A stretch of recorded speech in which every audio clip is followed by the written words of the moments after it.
All right, I think we're ready to get started. So I'm going to kick this right off and say welcome to everyone for the Emergency Access Advisory Committee meeting for March 1st, 2013. We have a pretty full agenda, but before I get started on the attendance and the minutes, I just want to do a couple of checks. I just want to let everybody know I do have the hand-raising tool up and running, so if you use that, I should be able to see that.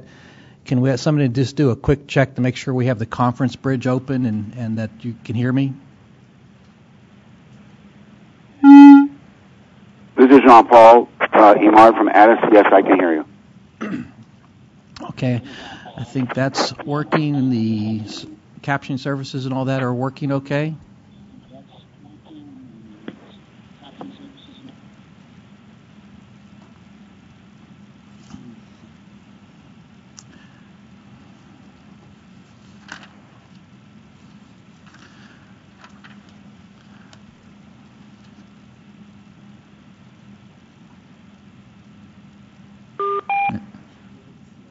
Okay.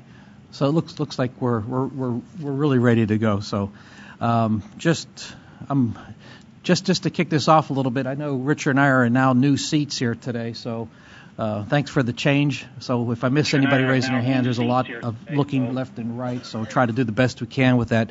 We have a lot of equipment in front of us. I guess we now have these roles of operating the agendas, the presentations and stuff. So bear with us if I open either the wrong one or too slow or something. So we're going to try to do the best we can on managing the computer systems here as well. Other than that, we'll just go ahead and proceed. So I want to start with this going through the attendance. And if you're here, let me know. So I got Bernard, Aboba, Angel, Rachel Burr, Shelley, Jim Coleman, Ronnie Cotton,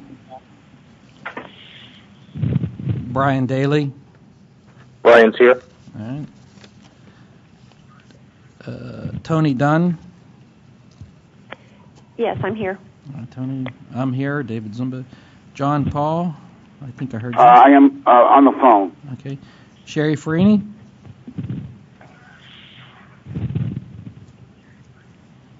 Lori, I see her. Okay. Mark Fletcher. Yeah. Anita Freilich. Oh, Anita. Okay, yeah. Matthew Gerst. Kevin Green. Eric Hagerson.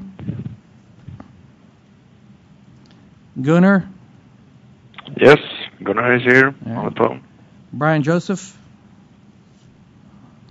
Brendan Casper. Marty Kinder, yes. Cheryl King. Brendan Casper. Cheryl King is here Okay. Cheryl King. Casper. on the phone. Cheryl King. Casper. That was Brendan Casper.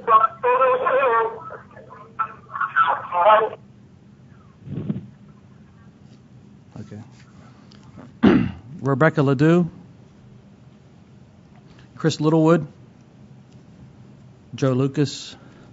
This is Chris Littlewood. I'm here on the phone bridge. Yeah, all right, thank you. Bob Mather. Here. I'm not really looking. Bruce McFarlane. Yeah, okay. Paul McAllis. Paul McAllis on the bridge. Christian Militou. Nope. Don Mitchell. Yeah, Don Mitchell on the bridge. Peter Musgrove. Okay, yeah. Zenji. Yep. Donna. Yes. Richard Ray is right beside me. Marcy Roth. Laura Ruby. Brian Scarpelli. Oh. Sorry about that. Paul Schroeder. Dwayne Sennett. Susan Sherwood. Here on the bridge. All right. Next, Susie's here. John Snap. Al? He's here. Yeah, okay. He's on the line, but he is not responding to our signs, so I'm not really sure if he has a connection where he can interact with us.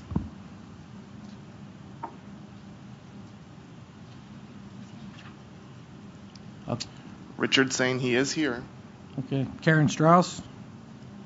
Let me pop in and out. Mark Stern? Claude? Greg Vanderheiden? He says yes at 11 a.m., so we'll give him a little time. Arnold? Christian, I see. Okay. Jennifer Wagner? Norm is here. Joel Zev? And then we have some subject matter experts, Roger Hickson. Yeah, I'm here on the phone. All right, and Kathy McMahon.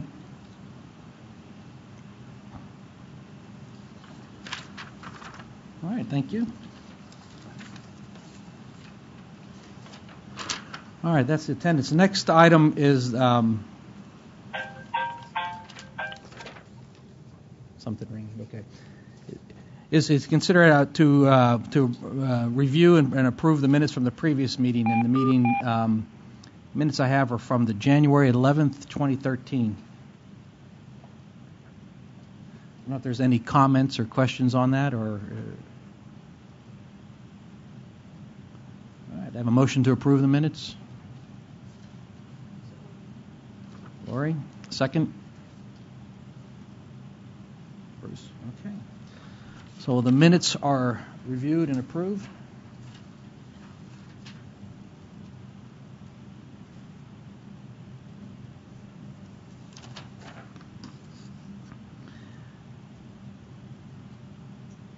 Okay. All right. I'm sorry. There's a question. Okay. I think everybody's still on the bridge. Things are working. I have in the queue, I think, Rebecca Ledoux on there. Did I miss calling you? Okay. I have you now as attending. Thank you. All right. Let's go ahead and I think just go ahead and get started with the agenda here. There are, quite a few items on the agenda, but first of all, we're going to go through and talk a little bit about the report on Text 911 rulemaking proceeding, consumer outreach efforts, and other public safety and Homeland Security Bureau activities of interest to the EAC. I am not sure exactly who's presenting on that. Zenji, is that you? Yes. Okay. Yes. As you know, the bounce back. Give it a second to. Oh, I'm sorry. As you know, the bounce back comment period ended February 8th, and so staff is working feverishly to get that order within the March, early April timeframe. As far as outreach goes, we have been doing periodic webinars by invitation. The next one is the National Association of Counties, and that is, I believe, in 3 weeks. I don't know the exact date, but I can relay that back to folks. As you know, April 9th is the comment period ends for the text to 911 proceeding. March 11th is actually when the first comments period ends, and then after that, April 9th is the reply comment date. And that is all that I have. And I did want to relay, actually, the front office's encouragement with the final recommendations, and to the extent that you can bring them forward during the comment period, that would be great, so that, of course, people and folks in the industry can see them and reply appropriately. Thank you. That's it. I don't know if there are any questions. Matt Gerst. Matt Gerst with CTIA. Zenji, thank you for the update. I think you mentioned that the comment period for the Text 911 proceeding ends April 9th. What's the process after that if interested parties want to submit further comment? Yes, after April 9th, if other parties would wish to comment, what they can do is provide an ex parte comment, and we would look at it at that point. Thank you. Any other comments, questions? Christian?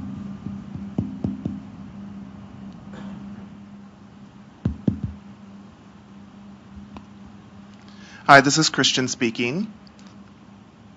I just wanted to add that the Deaf and Hard of Hearing Consumer Group is pleased to be working with the industry as well. And it's important to be working together and have that relationship. And so I just wanted to mention that. And so it needs to be, I know it's an industry effort, but the consumers can be upset with the text to 911 if they're being uninformed of what's going on. So it's important, if before any proposals are submitted, that you work with the consumer group, please.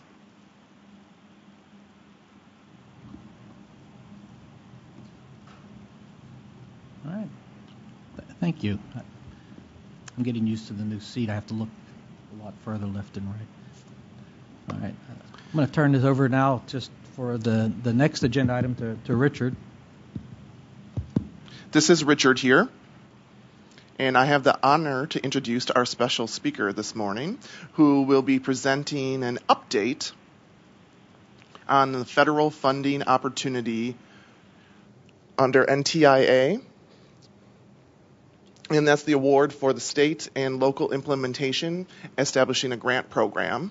And before I turn the floor over, I just wanted to give a brief bio and background to our presenter. First, his name is Dan Fithian. Let's see if the interpreter got that right. And he is the Executive Communications Specialist in the office, and he communicates information within the Department of Commerce, and he works on implementing and establishing laws that establish nationwide policy on safety and broadband networks. And he received his Juris Doctorate, his JD, from Oracle.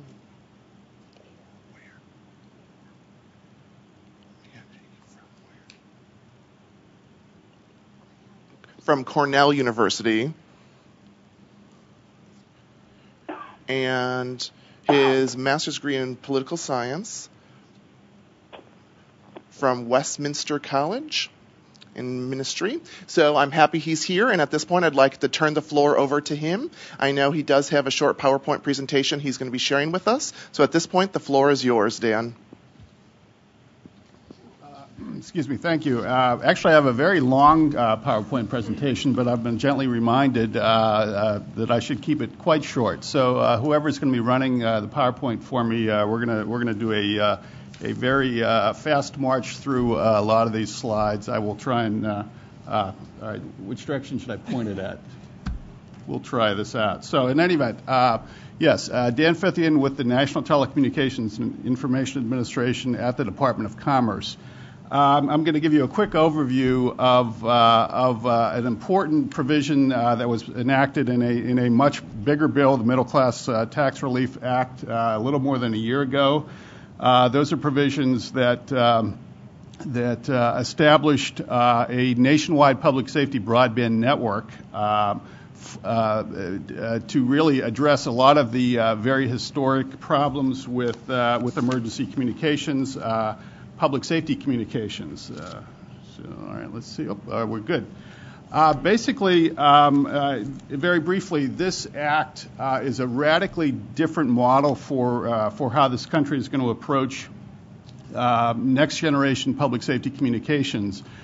Traditional public safety communications, some of the interoperability problems that have challenged first responders for decades.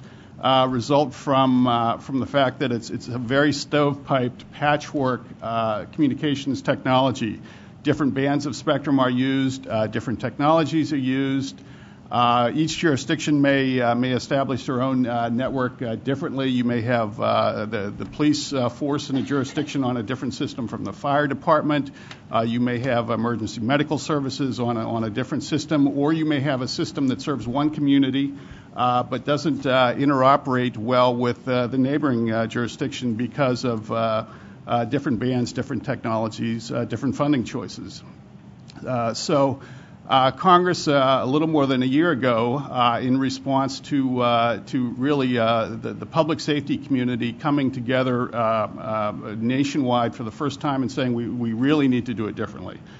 So what Congress did was adopt a very different model in this act. What Congress basically did was assign some additional very valuable spectrum. The so-called D block was reassigned from commercial purposes to this public safety nationwide network, paired up with 10 megahertz that the FCC had already allocated for a nationwide public safety broadband network. Provided for up to $7 billion in federal funding to support that network. That money is to be raised through spectrum auctions. And really dramatically changed, as I say, how public safety communications is going forward. So I'm going to take a really fast walk through some high-level updates and provisions in that act, and then talk about the pending federal funding notice that's out there that is going to support some very important state, local, territorial, tribal, regional consultation with the FIRSTNET entity that is set up to deploy and manage that network. First thing that really the Department of Commerce and NTIA had to focus on is the FIRSTNET board, the governing body that would manage this enterprise that Congress established. Congress basically charged the Secretary of Commerce to appoint 12 of the 15 members of this board. There are 3 standing federal representatives on this board: Secretary of Homeland Security, the Attorney General of the United States, the Director of the Office of Management and Budget, and then 12 appointed individuals. And Congress spelled out in the legislation some fairly specific qualifications that the board should encompass to make sure it was broadly representative of a lot of different interests. So the slides indicate some of those qualifications. Congress wanted to make sure there was local and state government representation, geographic diversity. They wanted to make sure that urban and rural areas were represented, and also, of course, it was very important for this board to have public safety expertise and/or telecommunications network and financing expertise.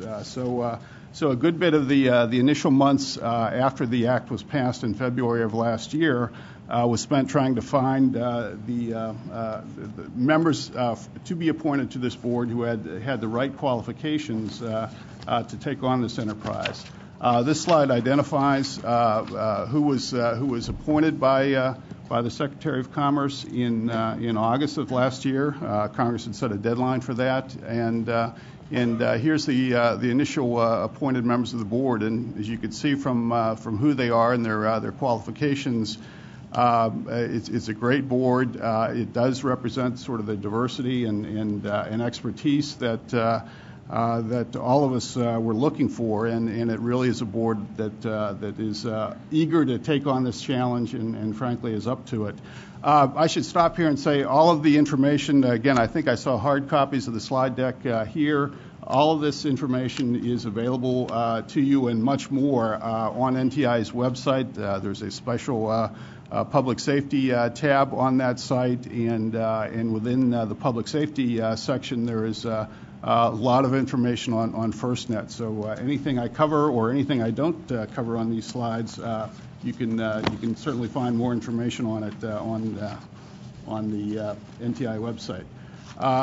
couple slides deal with what the board has been doing in its initial meetings. I'm not going to go through those in detail. The board finds itself, especially for some of the telecom executives on that board who are used to serving on corporate boards, they find themselves as a board of directors in effect, but with no staff. So a lot of what they've been doing thus far has been trying to get themselves organized, to staff up, and to take on again the challenges that have been set in front of them. So a lot of the initial meetings have focused on some basic organizational and administrative matters. The couple other elements that the board is working with as it moves ahead. The FCC was charged with in the act with establishing a technical interoperability board to make some recommendations on some of the technical requirements for this network, to make sure that it would be interoperable and do the things that Congress and public safety and the American public are going to need it to do. The FCC and the board it selected met that challenge and delivered those recommendations, and that is one of the. There are a number of key foundational documents that the board has to work with that includes public safety and technical and commercial network input. So that's been very helpful. How is that going to be used? Basically, that and a lot of other information will be used as the FirstNet board develops its plan in consultation with the public safety community and state and local governments for deploying the network. State and local consultation, a huge part of the immediate activities of the board and the ongoing activities. Again, this network will need to be deployed in a way that's cost effective, that meets the parameters set by Congress, but ultimately meets the needs of state, local, territorial, tribal governments and their first responders. So a lot of the act, some of the important funding in the act that I'm going to discuss very briefly is focused on making sure that FirstNet and the public safety community, state and local governments collaborate and consult on how this network should be built and operated. The consultation process, again, is right now being funded or is in the process of being funded through a grant program that NTIA is administering, and I'll spend a little time on that. It's important to understand what that grant program does, but also what it doesn't do. What it doesn't do, it's not an open-ended grant program that anyone can apply for. It's not going to be a grant program that funds the purchase of equipment or other devices for this network or for state and local governments. It really is intended to support the planning and consultation that is to go into the overall deployment and operations of this network. Again, NTIA administers this program. The federal funding opportunity notice went out last month. And right now we're in the process of accepting applications from the state. It's important to recognize that this is a $135 million grant program that is targeted for consultation, but the Act says that it's going to be administered at the state level, even though it's supporting local and regional and tribal consultations. Each state under this program has to appoint a single state body or a single official to act as the administrator of that state's grant funds and be the point of contact for that state for all of its coordination and consultation with FirstNet. So this process is live, so to speak, right now. Applications from the states for this funding, it's a formula grant, are due on March 19th. And NTIA expects to award all of the grant funds by July 15th of this year. So right now is a key part of the process for the states. The applications will be coming in very shortly, And as part of that application process, the states will be identifying who their point of contact, either an individual or their body, is for these purposes. And from that process, money will flow, support these key activities, and it'll be a really important and key part in the information that will be provided to FirstNet in terms of how that network should be deployed and operated. So we're in a really important part of the process right now, the early stages. I'm going to skip ahead to a couple slides. What happens, what's this information going to be used for? On this slide, we talk about basically after all the information and consultation funded by this grant program is completed, FirstNet is to issue some requests for proposal in terms of how that network should actually be deployed and operated. At the end of the completion of the RFP process, FirstNet then goes back to the states and says, okay, we're done with our part. We've developed the plan. We're going to present it to you, and you have to make a decision on that. Under the Act, after being presented with a plan, each governor has 90 days to decide whether the state is going to opt into that deployment plan or whether it's going to opt out. If it opts in, then deployment of network facilities will take place in that state pursuant to that plan. If the state decides it's going to opt out, then basically the state itself has to go out and develop an alternative plan for deploying the radio access network portions of the network within their state. It has to go out with an RFP, and then that alternative plan has to go to the FCC for review.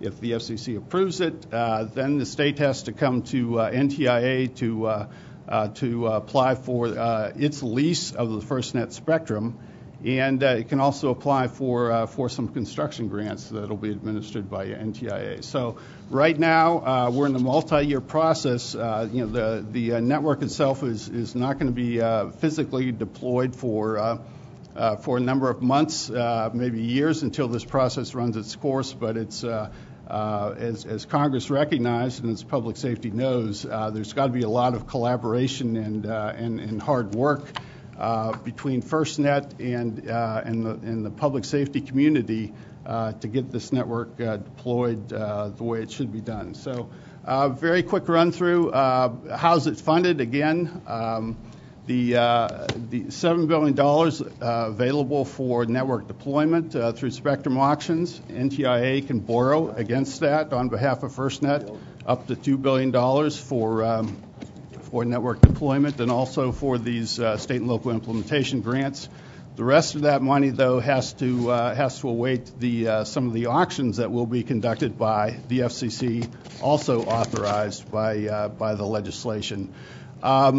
Elsewhere in the Act, you may have already talked about this before in your meetings, but this slide lays out kind of the priorities under which a number of important programs will be funded depending on the amount of spectrum that is, the amount of revenues that may be raised through spectrum auctions. So you can see, down the cascading series of funding levels.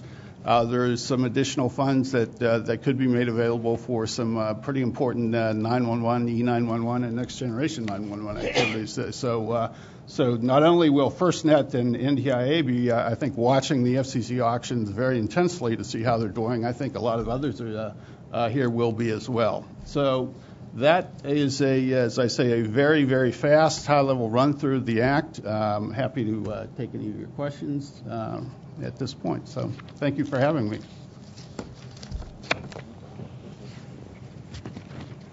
Are there any questions?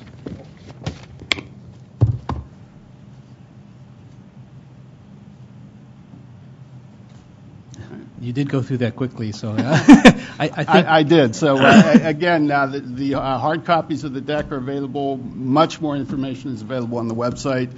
Also, as part of our overall outreach, we, NTIA staff, on behalf of FirstNet, are very happy to go out and do briefings in more detail. There's a lot of webinars and other outreach going on right now with state and other groups about the grant program and what it funds and FAQs and you name it. So we're happy to help answer any other types of questions in much more detail. So thank you. Thank you very much, Dan. Appreciate everything.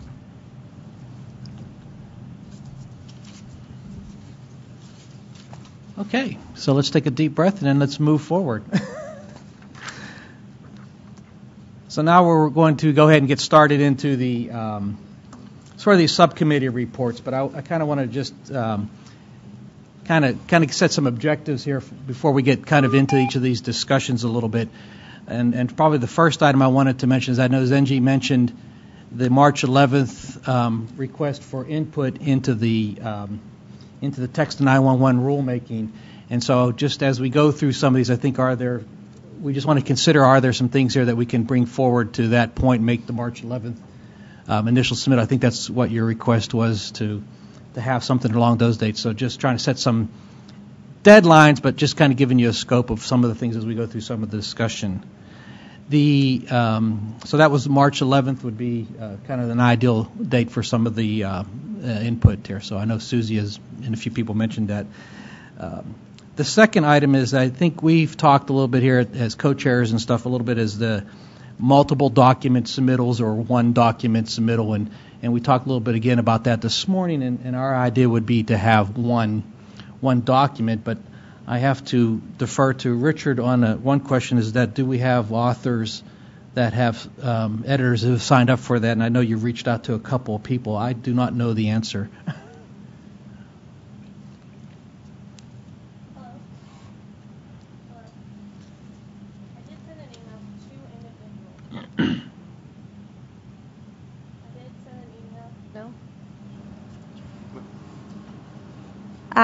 Yep.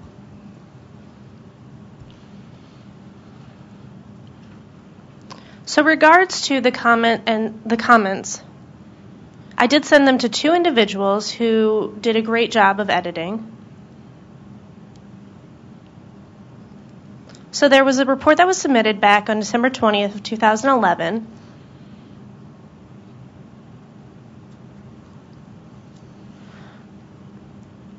So I have not heard back from the content editors.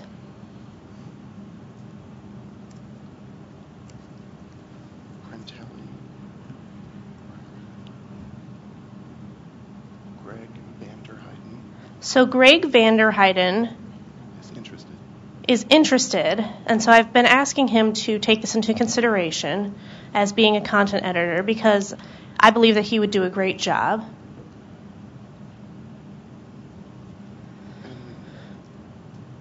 So I don't mean to put you on the spot, but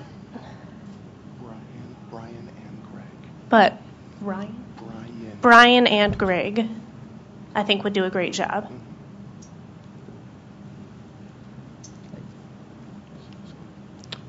And they are both. Greg, are you interested so, in being the content editor? Greg, are you interested in being the content editor?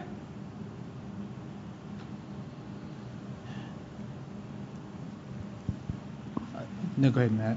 Yeah, go ahead. Hi, Matt Gerst with CTIA. Before we submit and request content editors, Richard, can you help explain to the group what content we're editing? If I understood your question, David, you said there's a question about multiple documents versus one document. What exactly do you mean by multiple documents versus one document? Right, good. Okay, sure. Yes. I'm happy to clarify this point. Let me back up a little bit.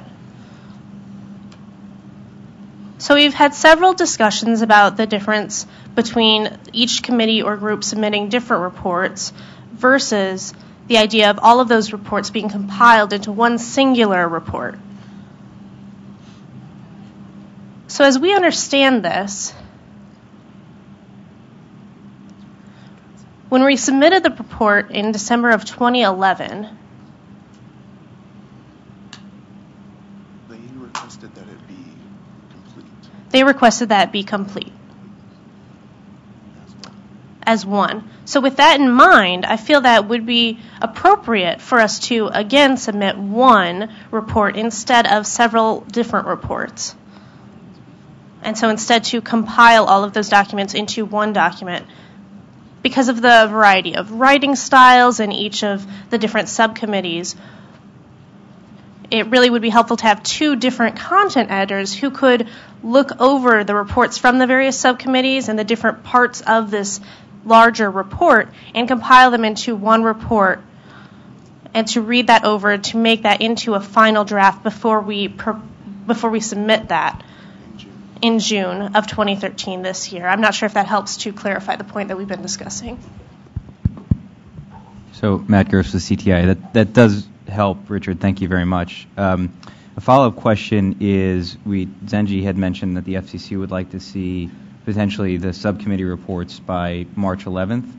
Are you suggesting that we wait to submit those reports until we can compile them all into one document by June 2013?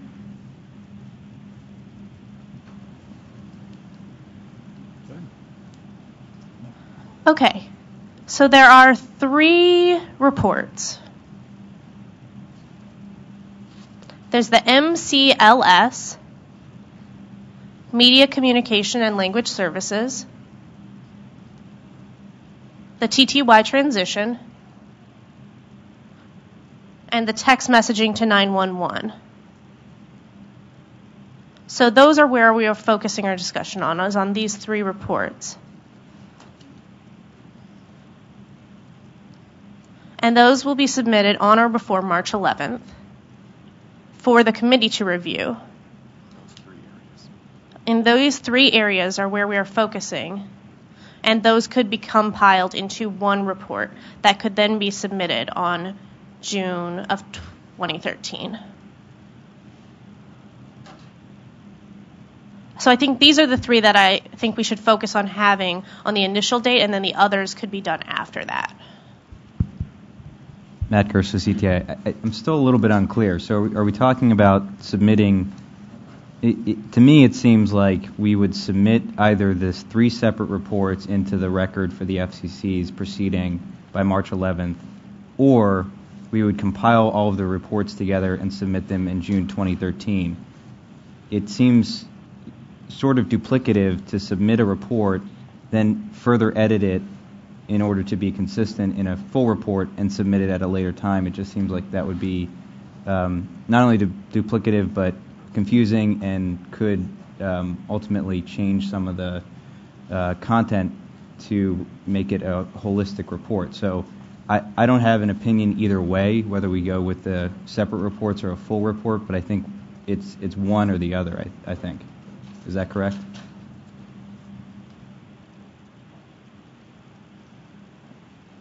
This is David. This is David. That was some of the discussion we were having this morning, and we were having some debate about exactly that point, and that's kind of why we're bringing it up to the full EAC a little bit for some discussion.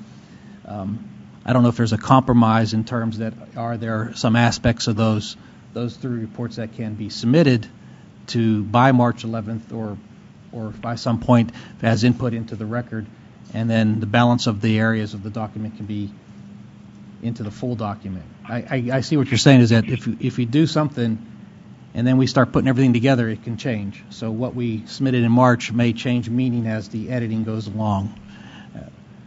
That's why we're throwing it right out here now to talk about that. So I'm open for some ideas, opinions, or suggestions on there.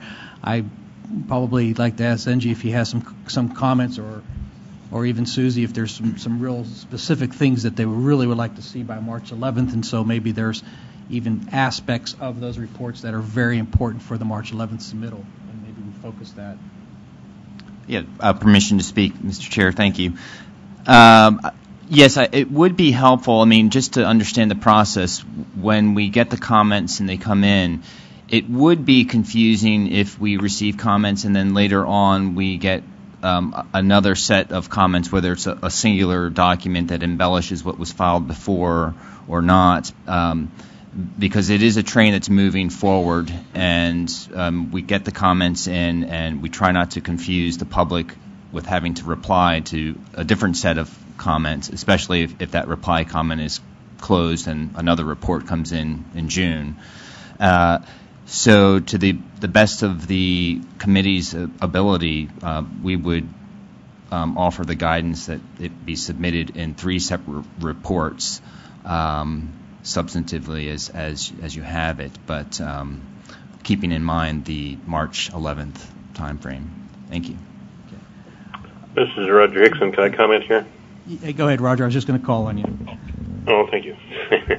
Well, I mean, we all need to keep in mind here that there are several subcommittees whose reports will not be available by March 11th, and that we did gain an extension of EAC into June, and thirdly, that there will be additional information, even relative to the subcommittees that have reports at the moment, that will need to be brought in prior to June. In the case of text to 911, I would characterize what we have and what is being submitted currently as the what is involved in that effort, and what will be submitted later on as a second report, I would say, would be the how to accomplish that process in terms of a set of recommendations on activities that need to be accomplished to meet the objective of a common, consistent, and converged interim text to 911 process nationally. So what I'm saying is that, what the service is largely in the current report. How we need to move forward to accomplish that as a national effort is what would be submitted in the second report. So there wouldn't be, hopefully, a whole lot of overlap, but there is definitely a 2-part process involved here. That was the primary objective of extending EAC and its process into June.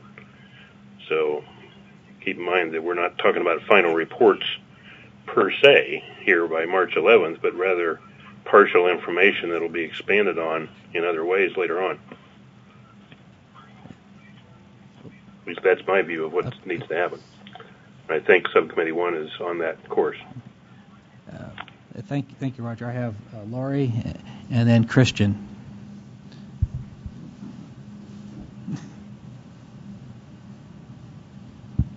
Laurie Flaherty with the National 911 Program. It would seem that since this body is supposed to give advice to the FCC on these matters, and the FCC has established some deadlines, what would be most helpful to the FCC is to meet those deadlines. I realize that they don't match up exactly with the activities of the EAC, but there are mechanisms that we can utilize to submit additional information as things evolve. I mean, things are going to continue to evolve into the next couple of years, and I think it would be advisable to try and meet the FCC's deadline. Having been part of other advisory groups of the FCC, those groups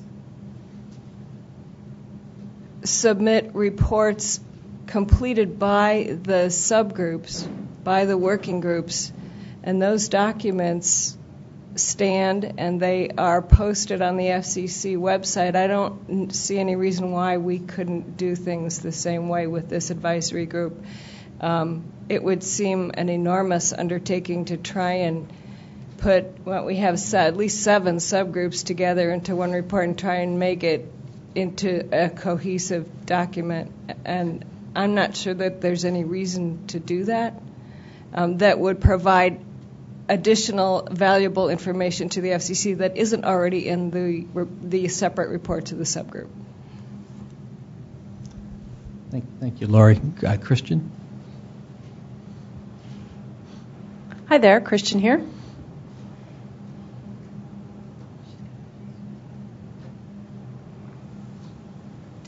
This is Christian speaking. I would say that I would agree to that. And I think that from my perspective, it's fine to do separate reports. The other groups can follow suit. For example, CSRC,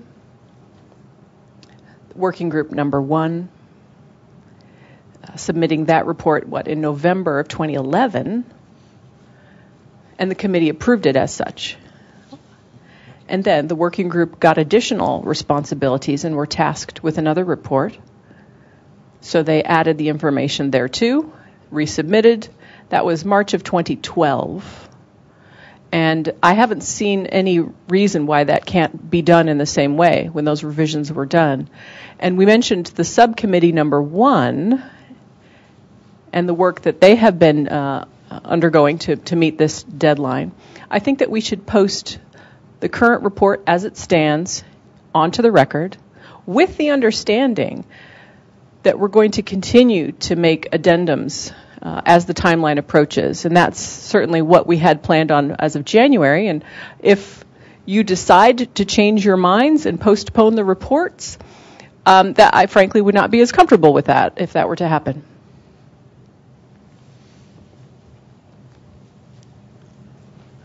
Go ahead, Zenji. You're going to reply? This is Zenji here, Zenji Nakazawa. Yes, I agree with that. I just wanted to urge caution that, well, first of all, I wanted to start off that I think the Commission realizes that the importance of this committee and that the issues that are examined here will go forward. But for purposes of the text to 911 item currently before us, it does help us to have concrete views from the committee by the deadline so that we can consider it appropriately in the drafting phase on the FCC side. But I do think it is a good idea also to maybe caveat that with the realization that these issues are evolving and that it does make sense that at some point, and it is hoped that the committee would continue its work into those issues. So that's all. As far as I did want to also mention, as far as the implementation issue that Roger Hickson mentioned, that's true. There is a substantive part of the comments by March 11th, but also there's an implementation issue. And going to my first point, we do realize that implementation is a part of the NG 911 evolution and the role of this committee in that evolution. So I see them coexisting. But for purposes, again, of the text to 911 order, we do need the comments, whether they come in 3 reports for 3 separate issues by the March 11th deadline or as one composite report. Thank you. Bob?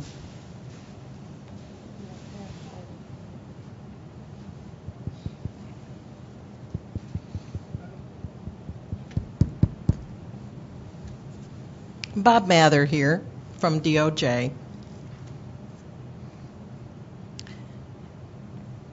It seems that we have been having those separate reports, and that's been fine.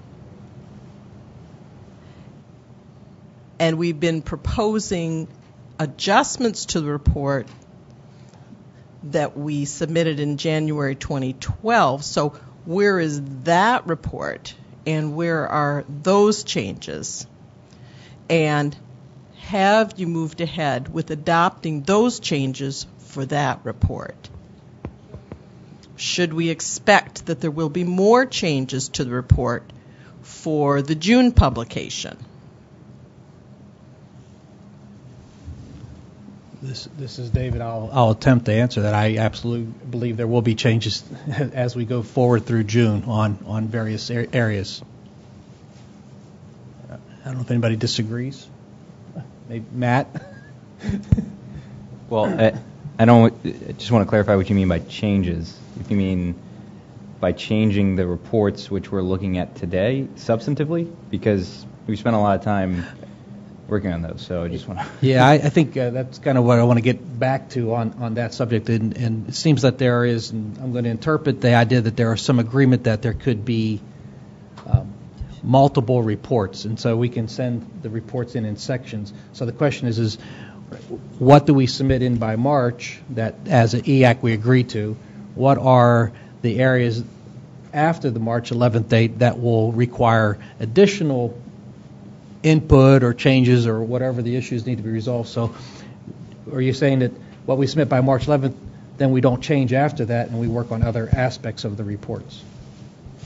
Well, this is Matt. I mean, Matt Gersh with CTIA. I think that's up to the committee, but if we're submitting a report, I think as Zenji very eloquently described, it's confusing to the public if we submit a report and then subsequently change that for a subsequent report. So it seems like if the EAC is going to submit any reports before March 11th, that those reports then be essentially concluded and we move on potentially to other issues that we've agreed to consider.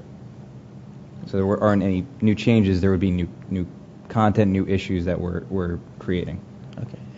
Any comments on that?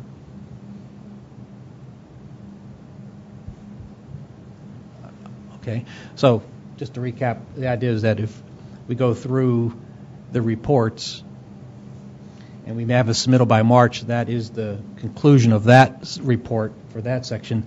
The subsequent work by the EAC after that would be on other aspects that could be part of those areas, but we're not going to go back and make changes to those. So I think that answers your question with not confusing the public. So we agree on something, we finalize it, and then we move on to other issues and don't revisit those. Okay, maybe I'm not getting it right. So Christian and then Bob.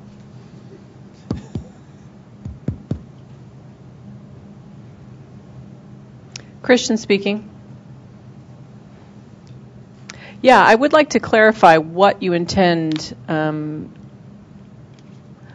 the reports to be submitted now, and the subcommittee number 1 to submit the second report, which will focus on implementing the issues and the timeline. Is that what you intend?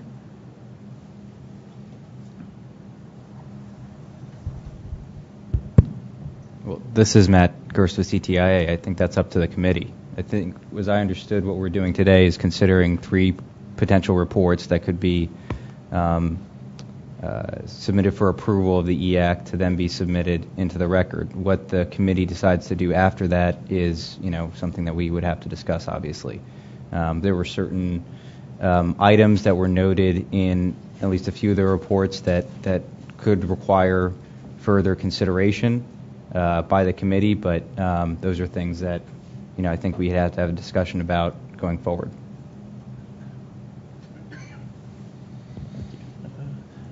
Bob, I think you had a comment. Bob?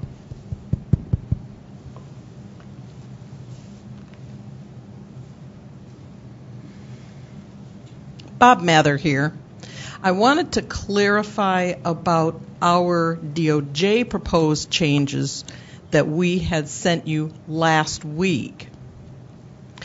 Our proposed changes to the section on DOJ's authority and Title II section that was included in the report, and the edits that were to expand the discussion on the Title II requirements.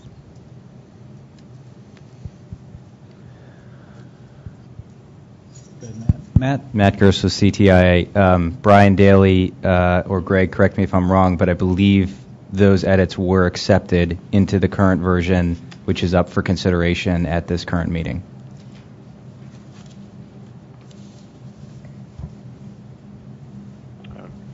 Okay. Gunnar here. No. That was a mistake. Can you explain, please?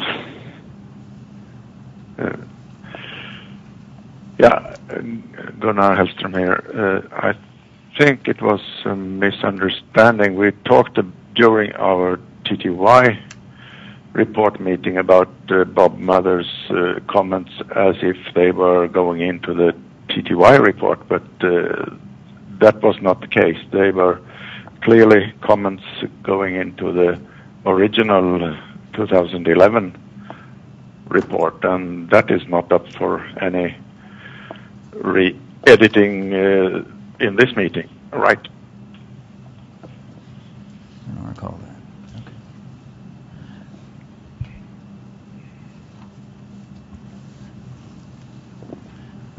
Go ahead, Bob.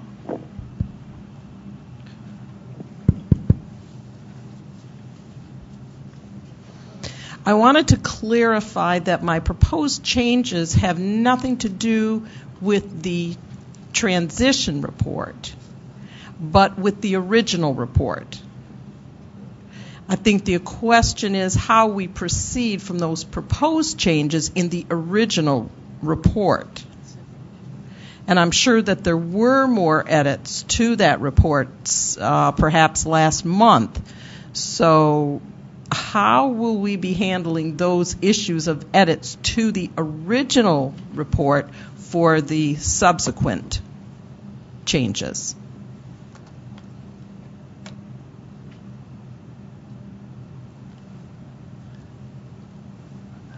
Yeah, I guess I thought the comments that were brought back were submitted to the subcommittees for review and consideration into these sections. I know I've changed email addresses, so either I missed something or I'm not fully understanding on it. So it sounds like there's some comments back to the original document that have not been addressed. Are those covered under a specific subcommittee or is it something outside the subcommittees?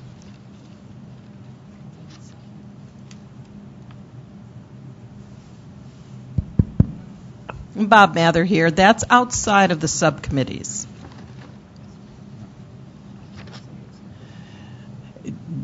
Just ask another question. Since we're kind of looking at this March 11th date, would that be something that would be strongly need to be part of the March 11th submittal, or can we figure out how to pull that forward and review that for a period after March 11th? Because I'm not understanding if that's impacts some of the March 11th input to the FCC, then maybe we need to figure out a way to address that. If it can wait a little bit, can we hold off?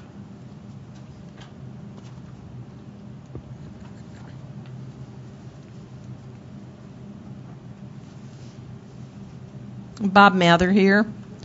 I think to save time, perhaps I could propose an amendment to the text to 911 report.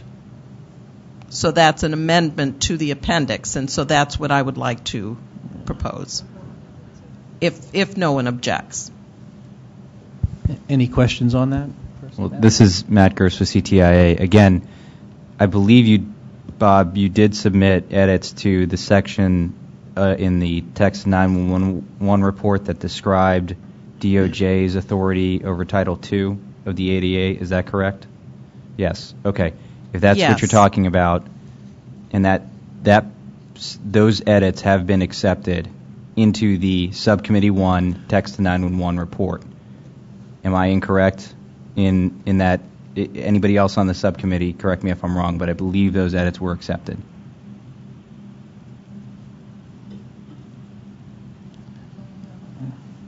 Bob Mather here. I'm not aware of that, but that's good news. Is it? I hate to jump in. This is David. Possible to get Bob a copy of those changes so that he can at least review those and verify that? I think that just to make sure the changes that he's proposed are acceptable from Bob's perspective. This is Matt Gerst. Susie, do you have a copy of the report? Maybe I think I saw one at the table in the back. Maybe Bob, if you want to take a look at that just to make sure your edits are there, but they should be. I have copies of the reports here. I'd be glad to get you a copy to make sure you can just verify that. Just if not, then this amendment idea seems to have seems to be reasonable. But I think if your input's been there and it's been considered and adopted to your satisfaction, then I think we can keep that as part of that subcommittee 1 work. Well, let's not answer it now. Let's hold off and come back to give you time to over lunch, if you wouldn't mind, to at least take a look at that. And if you need more time, that's fine as well. But just want to make sure your stuff's considered. Okay, thank you, and I will report on that later.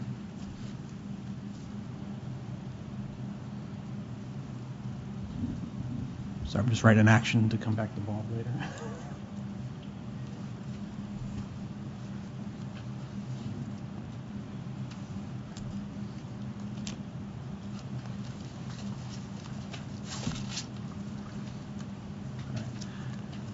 I'm sorry, go ahead, Susie. Hello, Susie speaking. I would like to ask for clarification. I'm not sure if I understood where we're standing right now. Is the standard to submit the report for today and then it no longer will be editable? And the balance of the remaining reports will be submitted by June? Is that what we're saying? If that is indeed the case, then how might we identify something for further discussion in those areas? So this is David. I think as we get into these subcommittee reviews, if there are areas of discussion, then I think we have to make some decisions on whether we remove those or if we can come to some agreement on changes of the language. We can debate those things or discuss those things. But if we're going to go to this March 11th deadline, and we want to kind of keep things clear from the consumer perspective and not make modifications subsequent to the March 11th, then the areas that we have maybe not agreement on or multiple viewpoints or however you want to describe it, we can consider either removing those or trying to modify those or have some discussion on them. We may even be able to resolve those before March 11th deadline too. So I don't necessarily know all the specific issues where maybe we do or don't have agreement within each of these subcommittees. But once March 11th submittal gets done and sent, I think the idea is that there are no changes made to that document, so the consistency of that document is done for that comment period. We start working on other areas subsequent to those dates, and then as we make agreements within the schedules of the EAC for other submittals, then we just kind of move it along. So I'm understanding that we'll do this as in pieces and not as one full document. I think that's kind of where everybody seems to agree, maybe not, but that's kind of where I'm interpreting that there's subsequent changes. So what we submit, we don't change again. Do we want to have any further discussion to that point?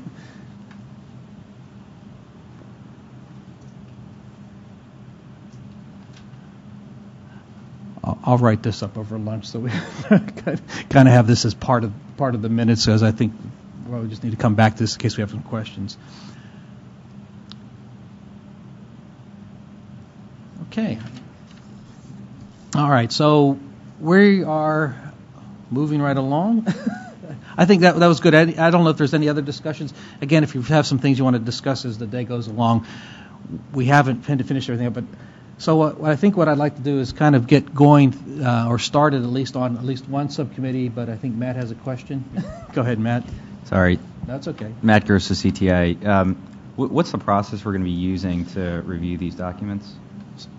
So just to kind of run through that's getting into the next step. So I think first agreement we have is there could be separate submittals as the EAC extension through June, and I think that you're okay with that. Okay. Now, as we get into the documents, I'm looking at the co-chairs who are going to be presenting the documents to kind of ask a few questions, and I'm looking for a couple of things. One, what's the status of your recommendation? So from that, what the status is that, are you looking for it to gain approval of the EAC as a whole? And are there then, from the EAC members, any questions, comments, or concerns about the report for any of those sections? Kind of have a little discussion on those. Maybe we can resolve some of those discussion points here. Maybe not. Again, we'll have some time before March 11th, I think, to kind of take those back to the subcommittee if there are some issues in there. Maybe they can be resolved by March 11th. Maybe they can't. So the idea is that if they cannot be resolved by March 11th, then there's a couple of ways I see the proceeding. One would be either to remove that section from the document because it needs further work for future EAC activities, or if there are a couple of valid points of view, so there may be different points of view on an issue, reflect both of those points of view in the document. And then we can submit that. And again, that may not necessarily fully help the FCC, but I think the idea for recommendations from the EAC is to submit our recommendations, and if we have a couple of those recommendations, then I think that's just additional information for the FCC to at least consider. Again, now I'll stop there. Are there some questions or adjustments that people want to make or comments?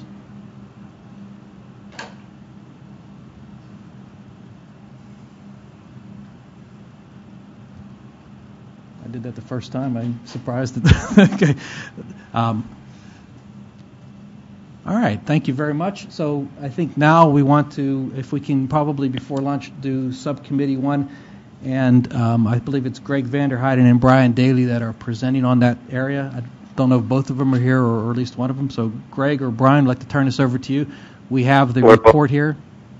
We're both here, but Brian is going to do this. Go ahead, Brian. Yeah, thanks, Greg. There's a little lag on the webcast. I don't know if you've got the slides up on the screen, David. We do. Okay, I'll go ahead because there's probably a minute delay or so on the webcast, so I'll go through and tell you which slide to go through. This is the Subcommittee 1 report, which both Greg and I co-chair, and it's the Interim Text to 911 Working Group. So if we'll go to the next slide, slide 2. I'm not going to go through the charter of the group. I think everybody's well aware of what we were set out to do, and we have provisions for the recommendations that relate to our work to do text to 911 before next generation 911 is enabled and look at an interim mobile text solution. Next slide, please. This is where I'll concentrate today on the work group progress. We've held many calls over the past weeks on the interim text to 911 subcommittee, focusing on 4 areas: the user originating device, the originating networks, the transport networks, and the PSAP end. And what we're delivering today is a consensus report from the working group that we are submitting to the EAC for as a draft final report for the EAC consideration and approval. Next slide. As a summary of the report, we want to make sure that we answered the questions around the user needs and constraints for text to 911, the role of the originating networks and devices, the characteristics of the transport networks between the originating networks and the 911 PSAPs, as well as the PSAP administrative and operational considerations. And we think that the report itself does a good job in looking at the number of questions we had before us in answering each of these 3 areas. Next slide. The subcommittee report itself is based on a detailed investigation of those questions, and we developed a set of recommendations for accessible text to 911 in the following areas. We have a series of general recommendations, recognized features of SMS-based text to 911, policy considerations for near-term text to 911 service, public education, and future considerations and next steps. Next slide. The adoption and application of these recommendations will need to be determined through the appropriate rulemaking and standards development process, and some of the recommendations that we put forward may require further research and development of technical standards, best practices, or guidelines before they can be applied. And public expectations, including individuals with disabilities, for 911 communications have to be taken into consideration during these further research and development as necessary. Next slide. I presented this last time, but it's just a summary of the draft working group report outline. It hasn't changed as far as the outline. We've just filled in the areas that we had identified and took into consideration comments that we received since the January meeting. If we go to the next slides and scroll through, really what we've got is just the summary of the various sections that we looked at, the various portions of the network that we looked at, and then finally came up with Section 8 on the recommendations. So if we'll move now to slide 10, the general recommendations, I'm not going to go through each of these. I think we had distributed the report in advance so everybody has had an opportunity to review them. There are, quite a few recommendations from each of the areas that focus on the different needs from the user end, needs from the originating network end, the transport end, as well as the PSAP end. So if I can ask that we move down towards slide 20, which is the next steps. Again, we're delivering this draft final report to the full EAC today and looking for approval of the report. The next steps, again, were dependent on the future of the EAC. We do have a future consideration section in the draft report that lists a number of open issues and open areas for further discussion. And we also want to address timelines. There's been some email discussion within the subcommittee on timelines, and we'll have further conference and or email discussions to address those. The final slide is just, again, a thank you to all the companies and members that have contributed to the draft report and furthering the spirit of the collaboration and purpose that has sustained the EAC. So, David, I'll turn it back to you. That really is the summary of the report for this time. That is quick. Did Greg, you have anything you wanted to add to the presentation? No, I think we're just giving you the status, and then the documents speak for themselves.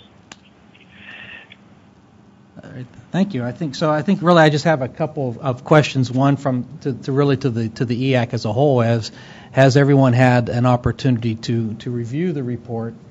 And do you have any comments, concerns, or questions on the report? Bob?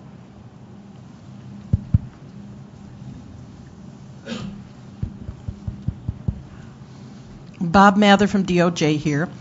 I had an opportunity to review the report, and it didn't reveal any changes to the Title II requirements at all.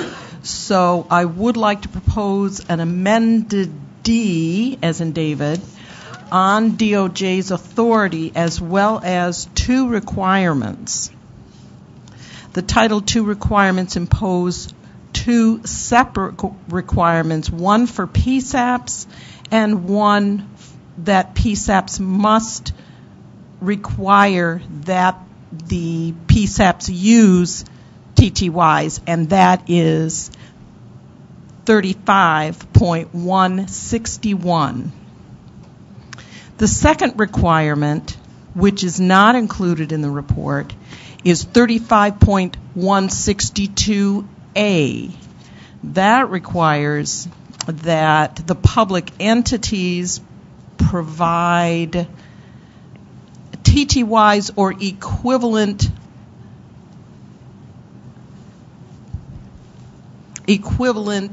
effective communication systems to communicate with persons with disabilities. And I will give you a copy of that after lunch as Appendix D, like David.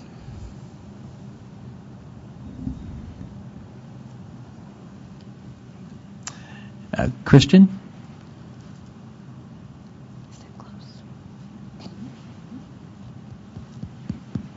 This is Christian speaking.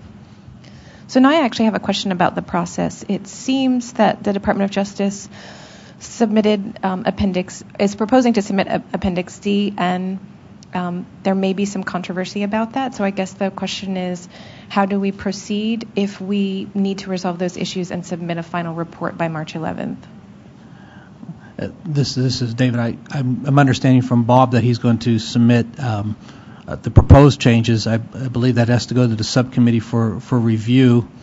If there are some concerns, as we talked about before, then I guess the first step is, can those be resolved within the subcommittee level? If they can be, they can come back to the EAC, and then we can take a quick review of that and sign off on it if there's all agreement. If there isn't, then I think the question that we talked about was removing that out of there and then working on those specific pieces subsequent to March 11th. Go ahead, Christian. This is Christian again. I want to clarify that my concern is if we're submitting a document for the full EAC approval, but we are making edits in the middle of the process, then once the subcommittee goes through their approval process, I think that we still need to bring it in front of the full EAC, and I'm not sure that I get how that will work with our tight deadlines. I was just thinking on top loud here. Yeah, absolutely. The time period is very, very quick. So if Bob's proposing changes and the subcommittee has to review those and get agreement at the subcommittee level, get agreement at the full EAC level, I think the question could beg is, can those wait to be brought in after March 11th and not get into into the discussions of those, but I didn't know if I thought they were kind of minor issues a little bit, at least describing them, but I shouldn't say anything's a minor issue. Bob Mather here. I will be talking to the co-chairs during lunchtime, and we'll discuss this. I agree. I think the question still is that at the full EAC level, will the EAC members as a whole have an opportunity to review those changes and agree to those as well? You're talking to the subcommittee leaders, and they may be agreement there, but at the full EAC, we have to have some opportunity to at least look at that from the rest of the members. That's the question I think we're asking. Matt Gerst with CTIA. I have to agree with Christian. I think if we don't have consensus on the documents today because there's some concerns about them, then we may not have enough time to submit them by the March 11th deadline. But question to you, Bob, substantively, this seems like a new amendment or addendum or appendix to the Text to 911 report. Can you explain a little bit about the substance and the purpose of that appendix? Because if you look at the full report as it stands, we don't really address jurisdictional issues for any government entity at all. This is a very specific proposal about a specific type of service, and we don't really get into the issues of jurisdiction. So I'm not really sure what the relevance is of the particular appendix. So maybe you could help us understand. Bob Mather here. I appreciate your concern, and I think there are two ways. One is to modify the original report, which, even though it's been suggested that there not be any changes to the original report, and if so, then the other way is to accept DOJ's edits to the original section, which would be under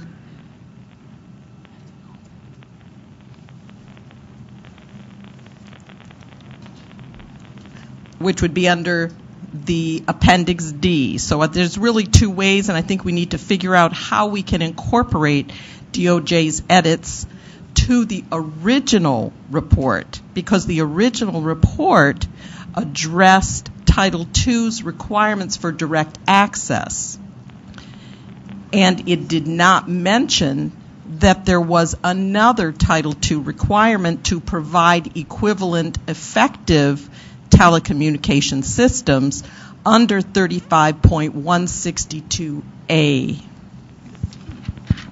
This is Matt Gerst at CTI. That's very helpful. Looking through the document, though, I don't see the place in the document where it talks about Title II. So if there were edits to that, it may not be the text in 911 document. I do recall that you submitted edits to the TTY transition report document, and I believe those were under consideration. Is that correct?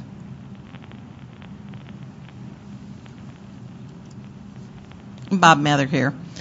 DOJ's edits applied to the PSAP's obligations to text to 911. So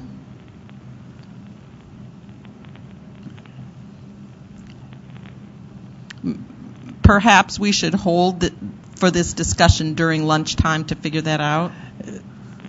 I'm going to let Karen speak, and then I'll add a couple comments. I'm just thinking, Bob, that the points that you're trying to make are really not necessarily points that I think any committee really needs to agree to. You're, as a representative of a government agency, you are just trying to put forward what your agency believes your jurisdiction is. It's really not a matter of dispute or matter of consensus that people have to agree to, because it's what your agency believes you have jurisdiction over. So it would seem to me that if the group is reluctant to make it an appendix, it would be fine for you to simply submit comments from the Department of Justice on the text to 911 proceeding directly, and the commission, our commission, can take those comments into account when we are drafting the rules. Most likely it would be some background material that explains your jurisdiction. So that's another option. I don't know how easy it is for your agency to comment on another agency's proceeding. I realize that that might be an issue, but it just doesn't seem to me that it's a matter of having to build a consensus. This is the Department of Justice's views on what its jurisdiction is, regardless of what people around the table might feel about that. Thank you, Karen. I just want to clarify and make sure it was clear on one point. CTIA's perspective, we don't have an opinion on the your submission. In fact, it sounds fairly straightforward and just an explanation of the Department of Justice's jurisdiction. My only comment was with respect to the relevance of that particular appendix to this report. It seems to be a bit outside the scope. So I just want to make sure it was clear we're not opposed to the insertion. It's right. And this is Karen again. I just want to make clear that I understand that. And it may not be that the jurisdictional issue pertains to one segment or another segment, but I know that the Department of Justice from the start of this process has been very concerned about making clear the distinction between their jurisdiction and ours. Okay. So if you do not want to submit comments on the record in the rulemaking proceeding, the other way to do this is to just simply take your statement and append it as a separate statement. Again, if there's not general consensus. I'm just not sure it's worth the effort of trying to, you don't need consensus on the Department of Justice's opinion of its jurisdiction. So I would just submit it as a separate statement and not try to get consensus and move on. Thank you, Karen. I would agree that your jurisdiction is your jurisdiction, and we're not going to probably debate it. but I want to come right back. I think to what Christian had mentioned about the process and stuff. I think if we start wanting to make modifications to this report, we're not going to get it done by March 11th. So I think by the time it goes subcommittee, committee level, again, it won't make it. So I think we want to focus in on these recommendations that are in front of us, at least talking about the EAC 1, and find out if there is consensus or agreement with the full EAC on this report. And if there is, let's finalize and wrap that thing up and get that as part of our March 11th submittal. If there are issues within that document that we have differing opinions or concerns about, we can talk a little bit about those today, and then we can make a decision on whether those are removed and go into a subsequent report, or we can include alternate points of view in there and then submit. So that keeps it, I think, clear. Is that okay with everyone? Lori?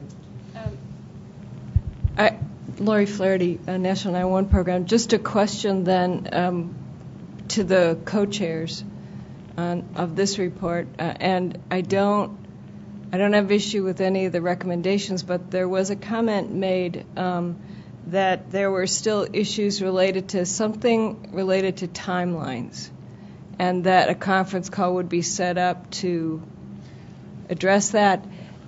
If that in any way would result in a change to this report, it would have to come back to this body.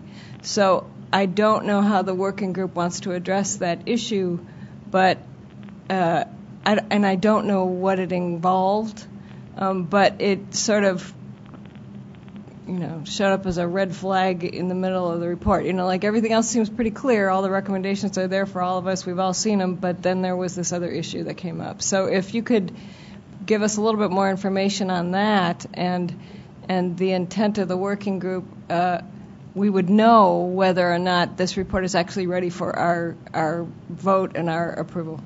Thank you. Yeah, David, this is Brian. Thank you. Go ahead, Brian. Yeah, as far as the timelines, that was something that was brought up at the last meeting, and it was decided that we would address as a subcommittee level the timelines for the interim solution.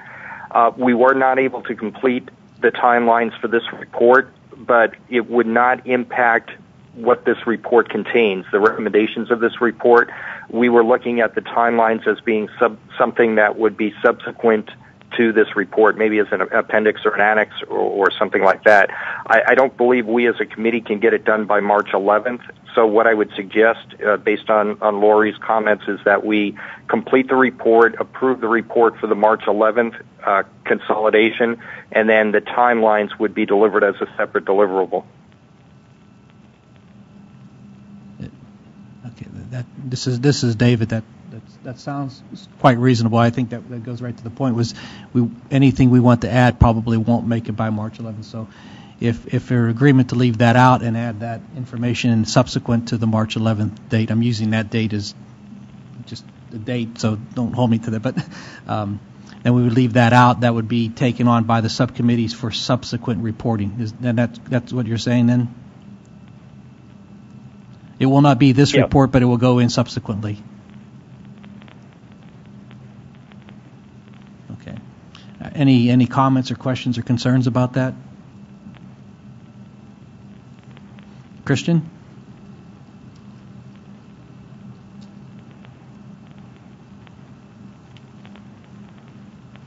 Yes, this is Christian speaking. I'd like to point out that it seems from the email discussion that's happened recently that Sherry has some concerns that I believe are important to be included, but unfortunately she's having a hard time calling into our conference. Her computer crashed, so her technology is not cooperating, and she's not able to join us through the video bridge conference, so I'm not sure how to handle that. We could try to get in touch with her to incorporate her feedback, which I think is important, but there's no guarantee that we'll be able to make that connection. So just to ask a question, I thought that the subcommittees that Greg and Brian said they have received her comments for the timeline issues, but if we want to go forward with this report by March 11th, those would not be included in this submittal, but would be addressed by the subcommittee and included later on. So I don't think they're eliminating them; it just won't make the March 11th deadline. Go ahead, Christian. And this is Christian. I understand that, but I'm not sure if the email communication has completely resolved that issue. So I'm actually not sure if that would impact her vote on the final report. Okay, go ahead, Matt. Okay, go ahead. Matt Gerst with CTIA. There's been some discussion about comments received on timelines. Was that sent to the full EAC? Did we see those comments? Matt, this is Brian. No, it was not. It was just a small subgroup within the subcommittee one that has seen it. That's why I was saying we need to bring it before the full subcommittee and then back to the full EAC. So that's why March 11th, it just wouldn't be possible to get it all incorporated by then. I think Roger has a comment and someone else. Go ahead, Roger.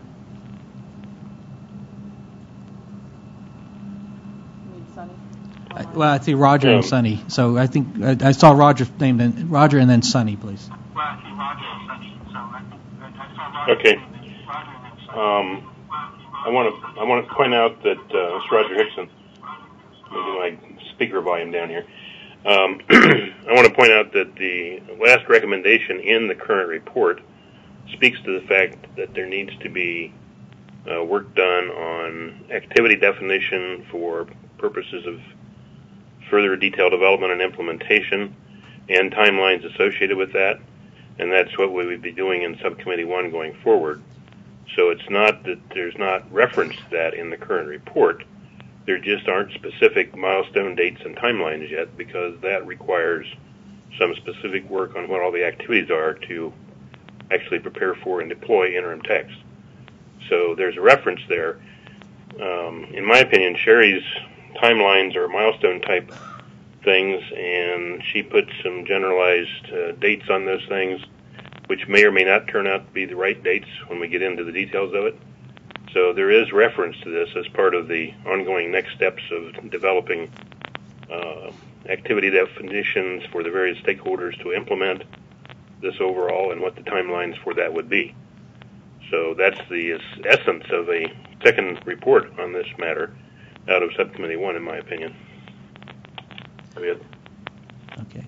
I think Sunny has a comment. Sunny? Hello, everyone. This is Al Sun and Straw. I guess where I am calling from. Beach. I'm in Kuwait, believe it or not. I'm here with a group of other deaf individuals who want to learn more about technology and what we have to offer. They're extremely excited to see what's happening with all of you today. They've asked me when this transition is going to happen. I was unable to answer that question and give them specifics. I do support Sherry's concerns in terms of identifying some timelines.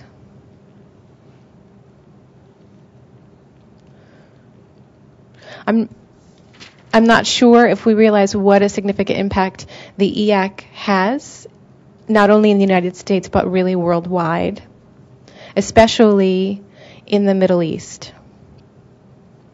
The deaf community here is very strong, and I think that we could work on a united front in establishing access and resolving access issues worldwide. Again, especially in the Middle East.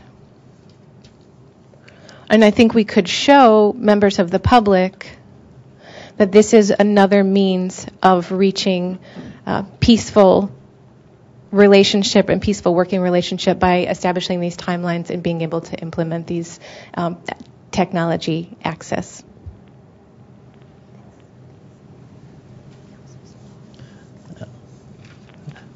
Okay, thank you, Sonny.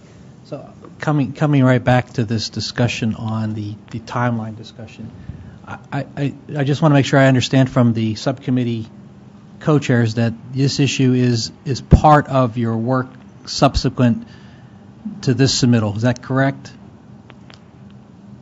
This is Brian. Yeah, that's correct, David. As Roger mentioned, it was mentioned as one of the recommendations for further study. So it is part of this set of recommendations that going forward. It's just the details that we need to continue to work and come to a consensus with. Okay. So the input from Sherry is part of your ongoing activity, but coming back to the recommendations that we have in front of us, it will not be included in this submittal if the EAC as a whole approves this recommendation. So that would not be included, but it would be included in subsequent submittals of this subcommittee one. Is that correct? Yeah, this is Brian. That's exactly correct. We recognize the need for timelines. It's mentioned in this version of the report, but we didn't have the opportunity to complete and come to a consensus on recommendations. That's work that has to be done, and we'll deliver as a subsequent deliverable to the committee. Okay. I just want to make sure that the input that was brought up is not omitted or left off somewhere. So if I can come back to the question I think we initially asked on this recommendation report from the full EAC, are we in agreement that the recommendation report that is in front of us now is okay to go forward and kind of packaged for the March 11th submittal? If there are some specific issues, again, in there that you have, I'd hope you can bring them up, and then we can decide whether to omit those or we can include an alternate viewpoint on there if there's an alternate viewpoint. That's where I still think we're coming back to, but I know Matt's going to ask me another question. Go ahead, Matt. This is Matt Gerst at CTIA. Maybe because we have some parties who are having issues getting engaged in this discussion, maybe we could hold off on calling for consensus till the end of the meeting and have all the reports presented, all views heard, and then at the end of the meeting we can call for consensus on the reports and whether they should be submitted. That should allow some time for people if they need to engage. Is everyone okay with that idea? I don't have a problem with it. I know we've been working on these for a few weeks, so I guess another few hours is not going to hurt. Christian?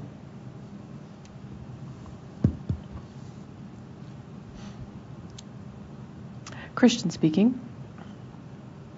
I think that's a good idea, and I'd also like to ask the co-chairs to email everyone who has related issues, who is having difficulty getting through.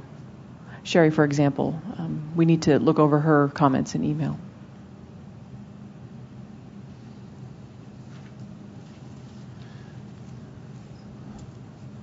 Susie, I know you have all the emails of everyone.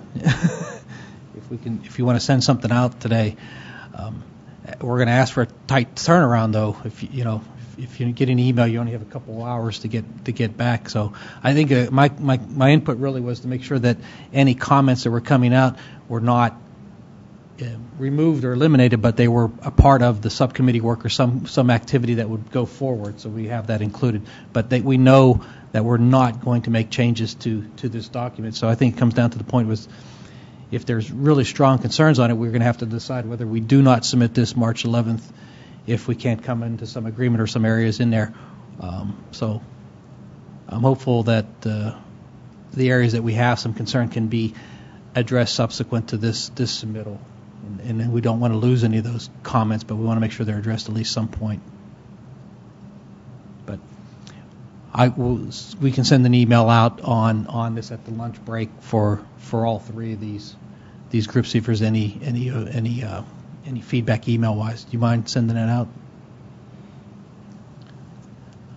Susie here. All right.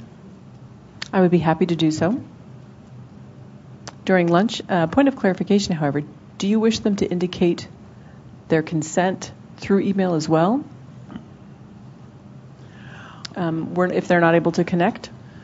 I would. It might be nice to. I would like to know if they're supportive of the existing recommendation, and if not, if they can spell out specifically what they're not supportive of, so we can at least talk about that. So yes. Okay. Okay. I know we're going to now get to a point where we're going to have to take a break for lunch because the food is here, and we will come back and start with Subcommittee 3 after the break. So I have 12 minutes after 12. I'm hopeful we can come back and start right at 1 o'clock, if that's okay with everybody. So that'd be 1 o'clock. All right, we'll talk to everyone then. Thank you. Thank you. Bye-bye.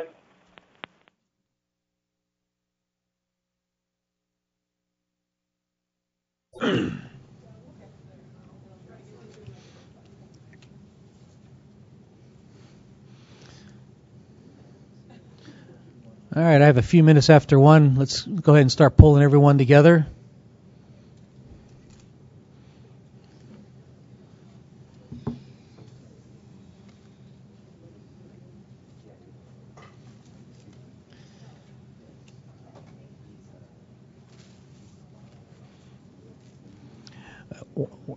This is David. While we're pulling everyone together, I just want to do a check for the conference bridge. Is that open, and can you hear me? Someone can acknowledge, please. Yes, this is Jean-Paul. We can hear you. Perfect. Thank you very much. I have the hand-raising tool up. I cannot lower the hands that are in there, so if you can, go ahead. If not, I'll just go with the next one in line.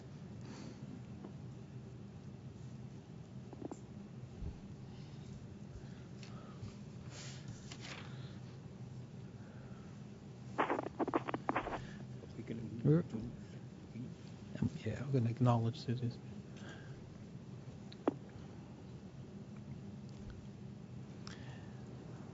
All right, fantastic. I think we are ready to go. So I just want to recap quickly one action we took from the meeting this morning was Susie was just sending out a sort of a voting email to all of the EAC members, and I just want to say that that's gone out, and thank you, Susie, for sending it to everyone.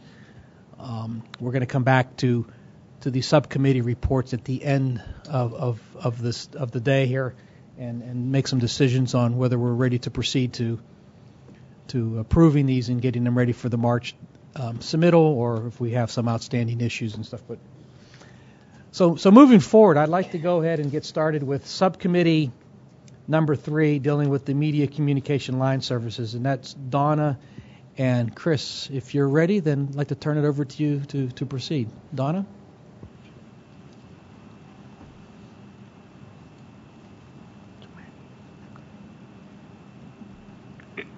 This is David. We have slides we're supposed to bring up? Yeah. Okay.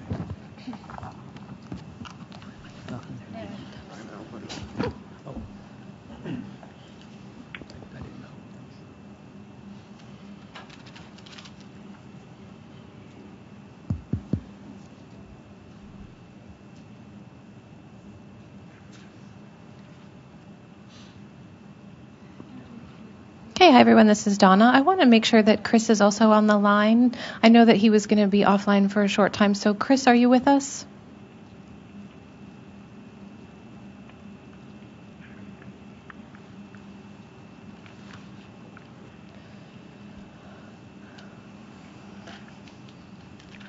Christian said the whole responsibility falls on your shoulders, Donna. No problem. So our working group is called the Media and Communication Wireline Services Group, and we abbreviate that MCLS. Before I jump into our update that was disseminated this morning, I'm going to go through some of the points. Hopefully you all received the copy that I sent out and have had a chance to glance at it. So our working group really deals with the translation services for college with disabilities, using telecommunication services, whether that be via voice, text, data, etc., to make 911 calls in line with the NG 911 transition. And an example of the kind of services that will be provided would be sign language interpretation, would be communication assistant, that type of thing, just to sort of give you an idea of what our working group is addressing. The document really includes several recommendations, the first of which is establishment of MCLS centers, and those would be designated per geographic location. Another recommendation is to establish standard operating protocols for those MCLS centers. Establishing general interoperability requirements and technical standards to be followed by not only the MCLS locations but also the PSAPs. And also standards and training for the sign language interpreters and communication assistants who would be working within those centers. And those are in the document that I disseminated. I want to thank you both from Chris and I. Thank all of the members of the EAC for the feedback that you've given us that we've incorporated within the last month. Thank you also for any editing that you've done in terms of helping us to clarify the recommendations. There's some additional recommendations based on that feedback.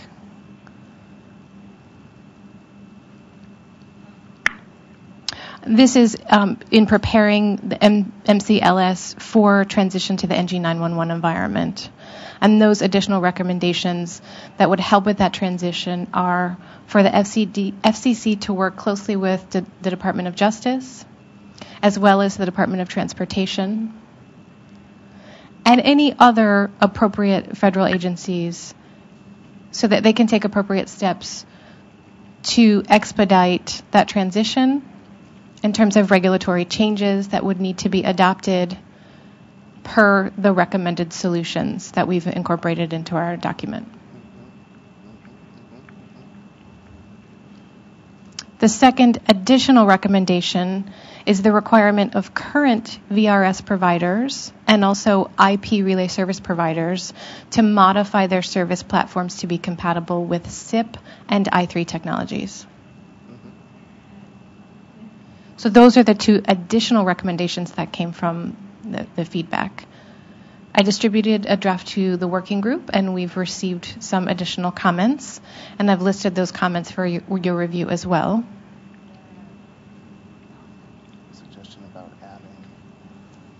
There's a suggestion about adding current video and IP services that the current IP and video services are not reliable for 911 calls. And that had not been mentioned in the previous summary. It's already mentioned throughout the body of the document. I mean, we've talked about it here.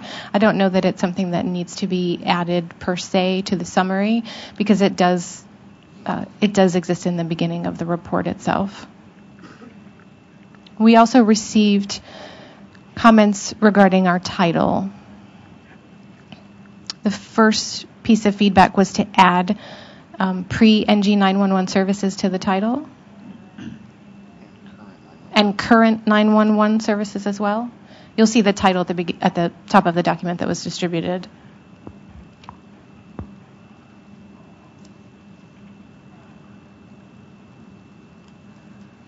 We really believe that the services are already there, but they need to be updated in preparation for the transition to next gen. So in terms of the things that I've mentioned, standards, training, those kinds of things, the technology just simply needs to be updated. And there was also a recommendation to add sign language as part of the title. The report, again, does mention sign language interpreters as part of the provision of services, and we don't want people to get the idea that we're limiting the service only to sign language interpreters. It may include other kinds of communication assistance and other technologies as part of NG 911. So we want people to understand the diversity of the communication devices that would be offered through NextGen. So adding sign language to the title, I think, may be sort of limiting in terms of how people interpret it. I'm happy to, have discussion about that. But again, I think it's part of the content, and I think that this is a discussion that could be held until later, so that we're not making significant edits to the content at this time.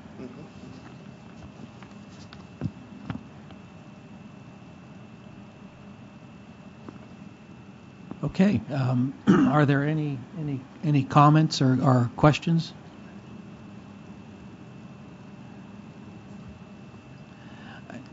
I just want to ask for clarification for my purposes. You received comments back to the document; those have been addressed and have been reviewed. So what we're looking at has taken in consideration those additional input. There's no new changes to what we already have here, are there? I want to make sure I understand what I was hearing. The only changes is adding the new recommendations, the 2 new recommendations, to prepare MCLS for transition to NextGen 911. And that addition comes on page 14.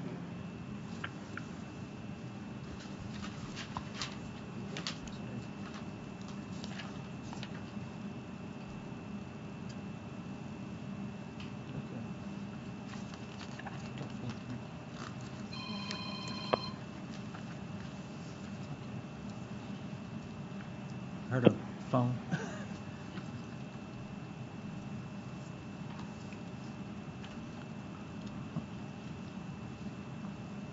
I don't have anybody on the hand-raising tool or any questions in here. So I think from a procedural standpoint, we're going to come back to this document toward the end of the day, as we're going to do with the subcommittee 1 recommendation, and looked at approving this and getting it ready as well, I believe, for the March 11th submittal. So if there are no, I think, Christian, go ahead.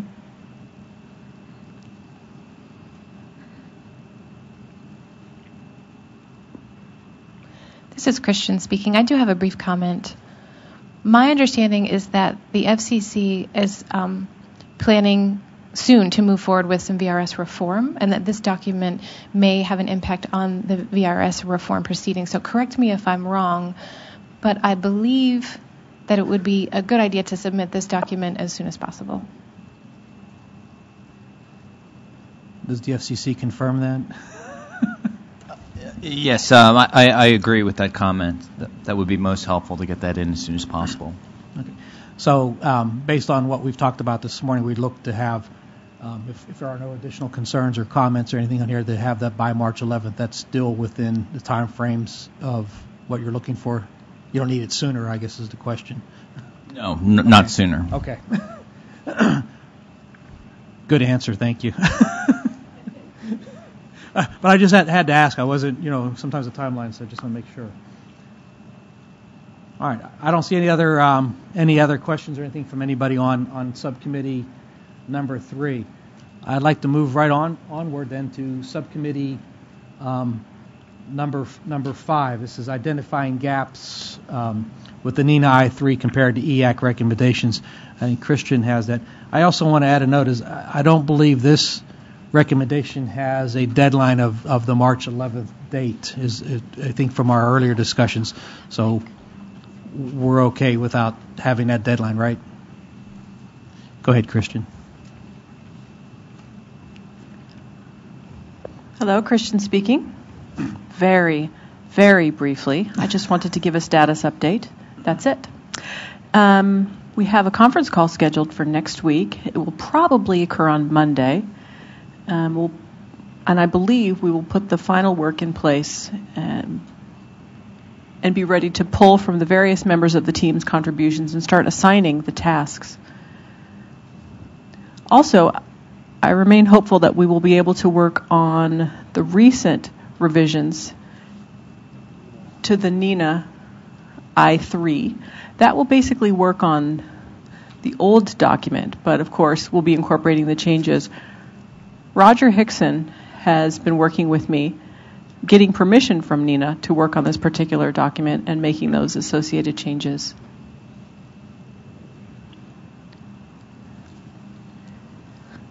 If I may, this is Richard. I'm going to ask for clarification. What time and in which time zone, Christian? Eastern. Okay, just wanted to make sure I got that through. I apologize. Yes, that is not to do with the Midwest. Also, I wanted to add, this is still Christian. There are 5 members of this particular team. Thank you, from Richard. Okay. Well, that was very, very brief. I think I just had so the intent is to continue to work on this recommendation. And is it your plan to complete the activities and work before the June deadline? Is that still within the scope of that subcommittee? With the extended charter till June, will you still plan to complete your work by the June time period? This is Christian speaking. We do. That remains our goal. Well, then I'll respond fantastic. Are there any questions from anyone on the bridge or hand-raising tool within the meeting here to ask questions to Christian? All right. Well, thank you very much, Christian. We're going to continue to move right along. So the next group I have is Subcommittee Number 6, TTY Transition Issues. Gunnar and Paul. I don't know if both of you are on there or one of you, but Gunnar or Paul? Gunnar is here, so I'm prepared to present. Yeah, Paul is here also, but Gunnar is going to be presenting. Okay, thank you, guys. Go ahead. Thanks. So we have the TTY transition report, and we presented it in January, so this is just a follow-up of what is the final result of what happened since then. So next slide, please.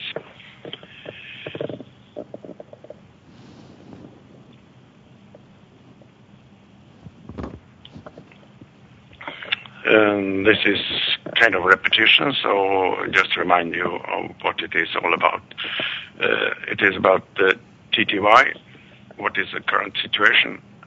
The TTY, it enables a limited functionality for intermixed voice and real-time text integrated in the old telephone network. There are a lot of limitations.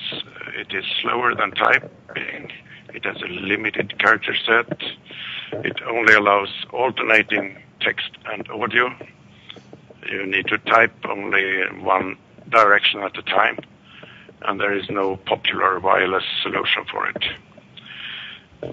But some important features are not yet provided with any other widespread solution in USA. That is the mix of voice and real-time text during a call. So therefore, there are users who need this functionality who are still using this old technology. And the estimation is that there is about 100,000 users left in USA. It is in reduction. Maybe if it continues like it is now, it reduces to half over 7 years.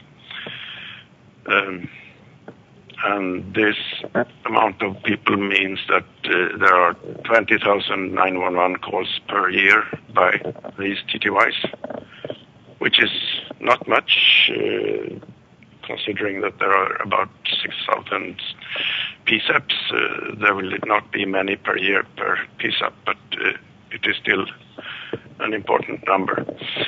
There are 18 million calls between users and through relays. And it is not really feasible to move this technology on to the VoIP networks. There are standards that try to make it possible to have it in VoIP networks, but they are not implemented and not realistic now anymore to get them implemented with so many VoIP gateways in place. Next slide, please.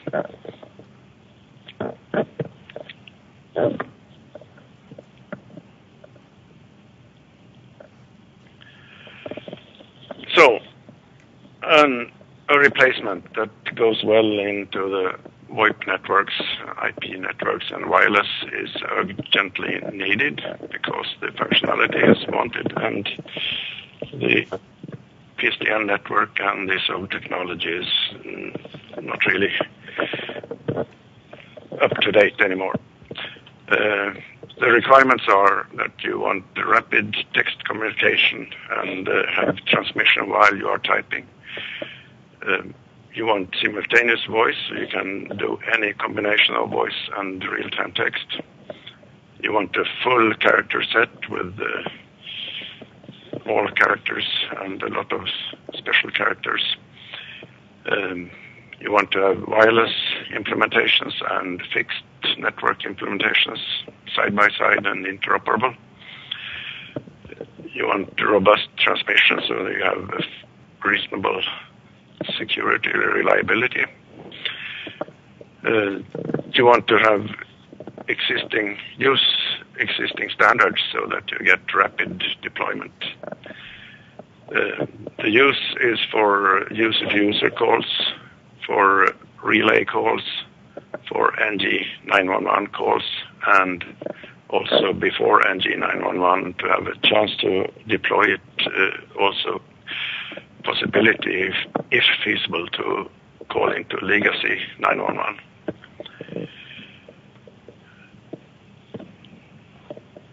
There is a chance that this feature, well established, could be quite popular among mainstream users.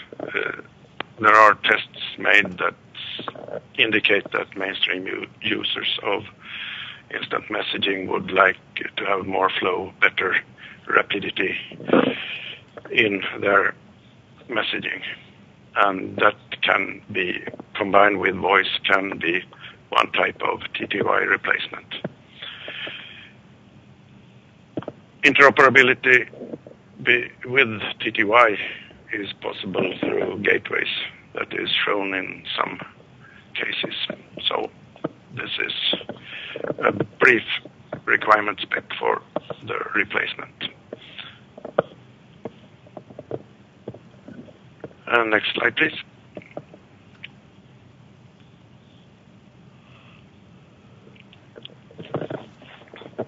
So, looking at these requirements and what technology there is available, we propose this technology.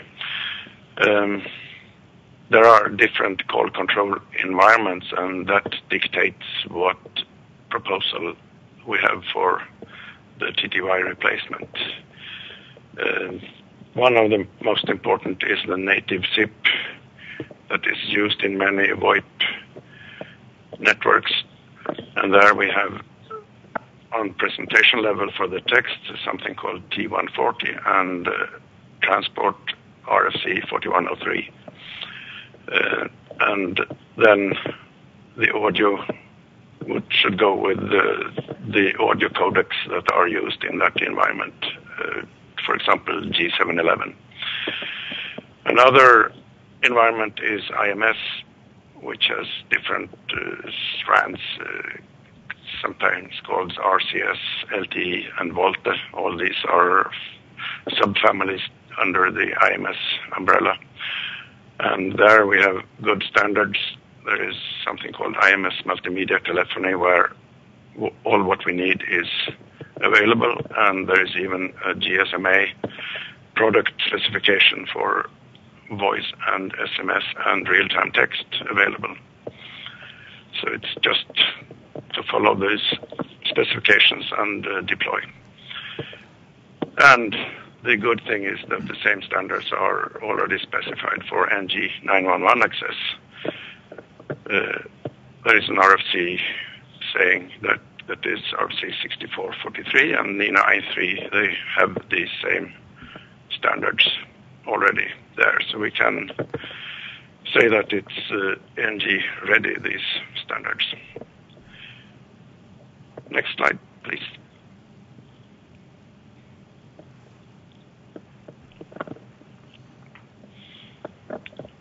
But we foresee also that other call control environments will need to have the TTY replacement. It could be possible that, for example, XMPP, the instant messaging popular protocol, can merge with voice and have real-time text enhancement.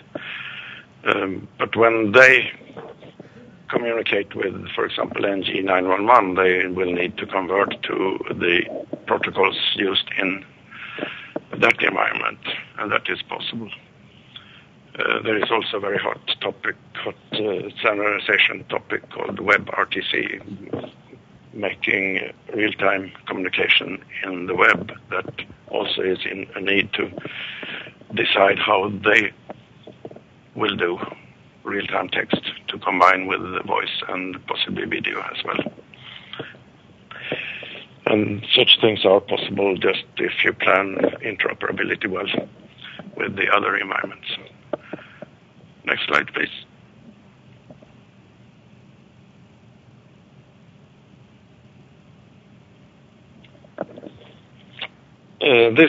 Most of this was already ready in the report by December and even more in January.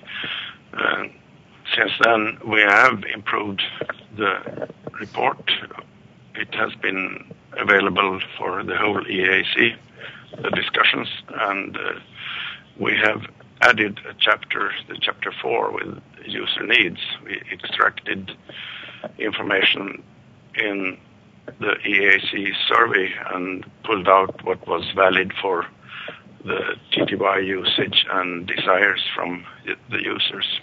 And that was really scaring to see how strong need there is for improvement, how many who are still just keeping their TTYs because of the 911 call need and really don't have it available even then.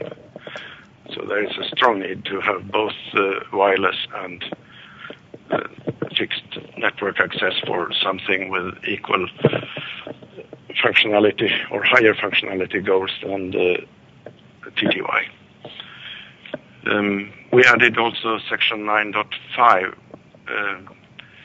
with access to legacy 911 and the transition from legacy to NG 911. This is an urgent aspect. If we deploy this technology, there will be some PSAP still only on legacy technology, and we would, of course, not like to have a patchwork of that this works in this county but not in next county. It would be good if we could have national availability of the service, 911 service, only that it goes into TTY access for the cases when the PSAP in that area is still a legacy PSAP. This must be verified if it's really feasible, if the calls can be reliable enough and the turn-taking enforced in some way on the new users. We have extended Chapter 12 on regulation. We have added information about wireless there. We had a discussion if we wanted to have an analysis of what the regulation meant, but there was opposition against that, so we decided to not include that finally. So now it's more pointing out where valid regulation exists. And finally, we improved the recommendations in Chapter 13. We had discussions, especially on the wireless recommendations, but we reached consensus there. And finally, we have reviewed the whole report and thought that we reached consensus. I'll bring one topic up by the end here. Next slide, please.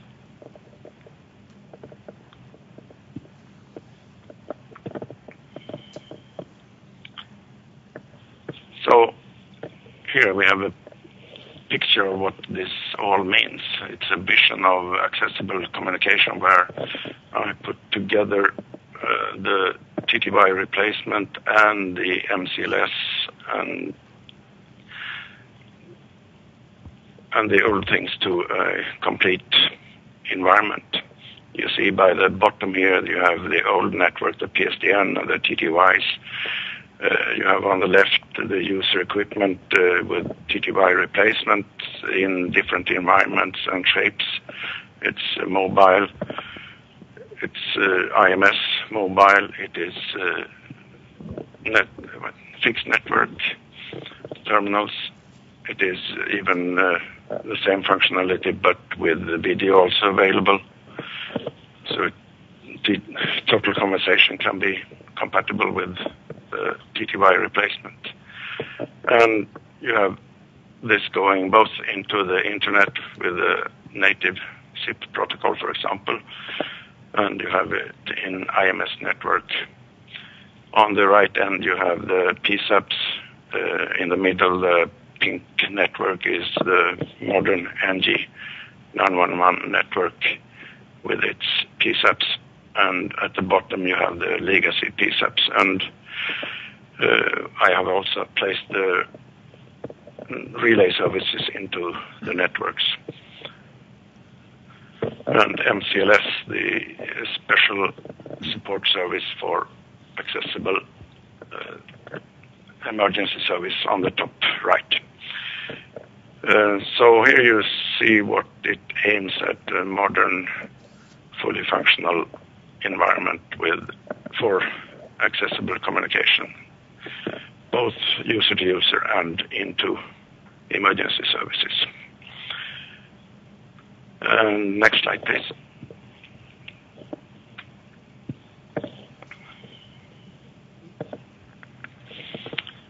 The remaining issues we have are in section 9.5. We have described this access to legacy 911 and the transition time from now to NG 911. We have not decided which model to recommend. There are three models, three architectures that are possible. The most attractive is probably to build on the same gateway structure as in the interim text to 911, but here with the full functionality of real-time communication with all media. But we need to check if it's really feasible to use TTYs in legacy PSAPs for these calls with TTY replacements. The TTYs has so limited functionality. And we propose this work to be placed and handled in the I3 gap work. So even if it's an issue that is remaining, we don't want to update our report about it, but cover it more fully in the I3 gap, because we think this is a gap in the I3 as well.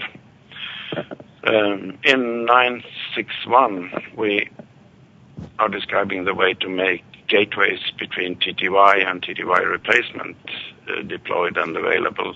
And we have there described 5 alternatives, and further analysis and decision are needed on that. And we just hand this over to FCC to investigate further what architecture, what method is most feasible.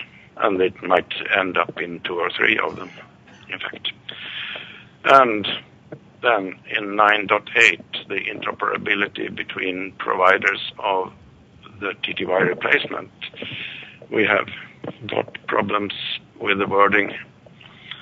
We had a meeting last Friday where we thought we had consensus, but after that we got indications that the CTIA wanted to change wording.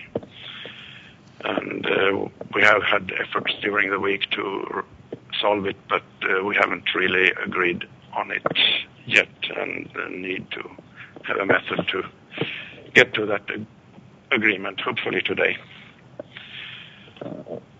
Next slide, please, which I think is the last one. Yeah, so that was the report about TTY transition. Thanks. Thank you, Gunnar. I know Paul has a couple of comments. I'd also like to just take the time to allow Paul to add any additional information he may want before we get to questions. So go ahead, Paul.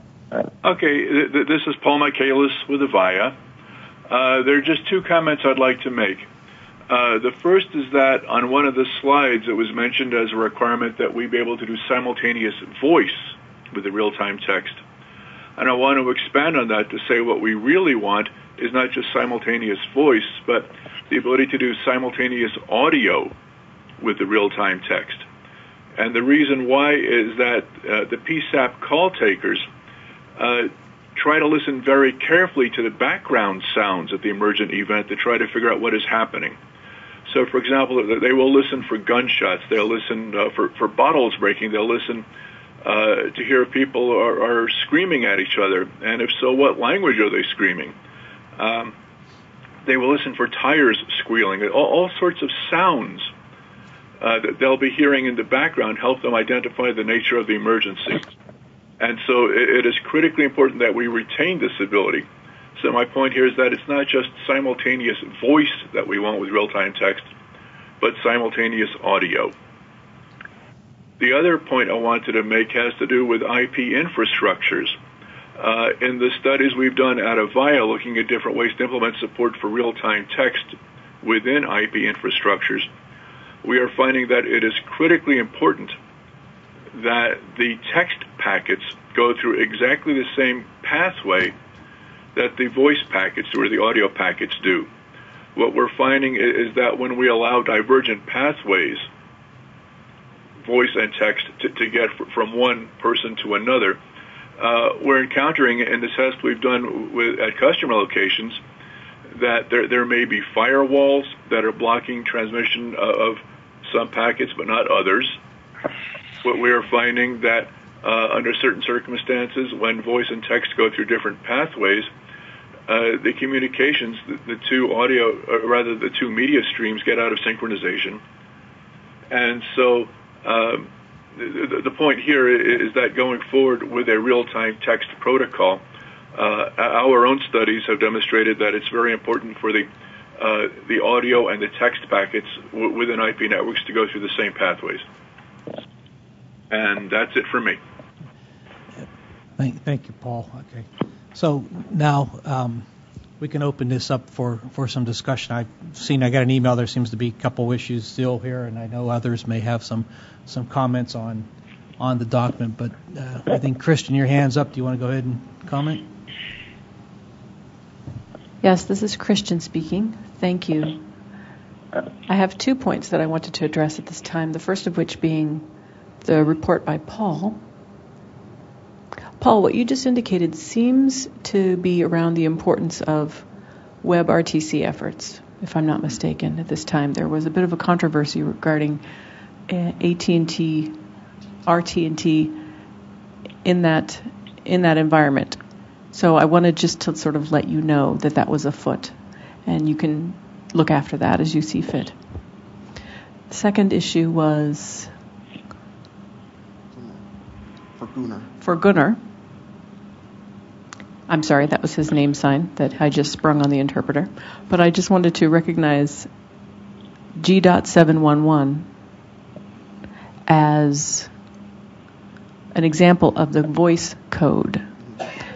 And that is for the purpose specifically G711 or G711.1. Can you clarify which of those you intend, Gunnar? Okay, Gunnar here. Yes, I can start with web RTC. There is intensive standardization going on for this technology to have real-time communication in web pages. Part of it is in W3C, and part of it is in IETF.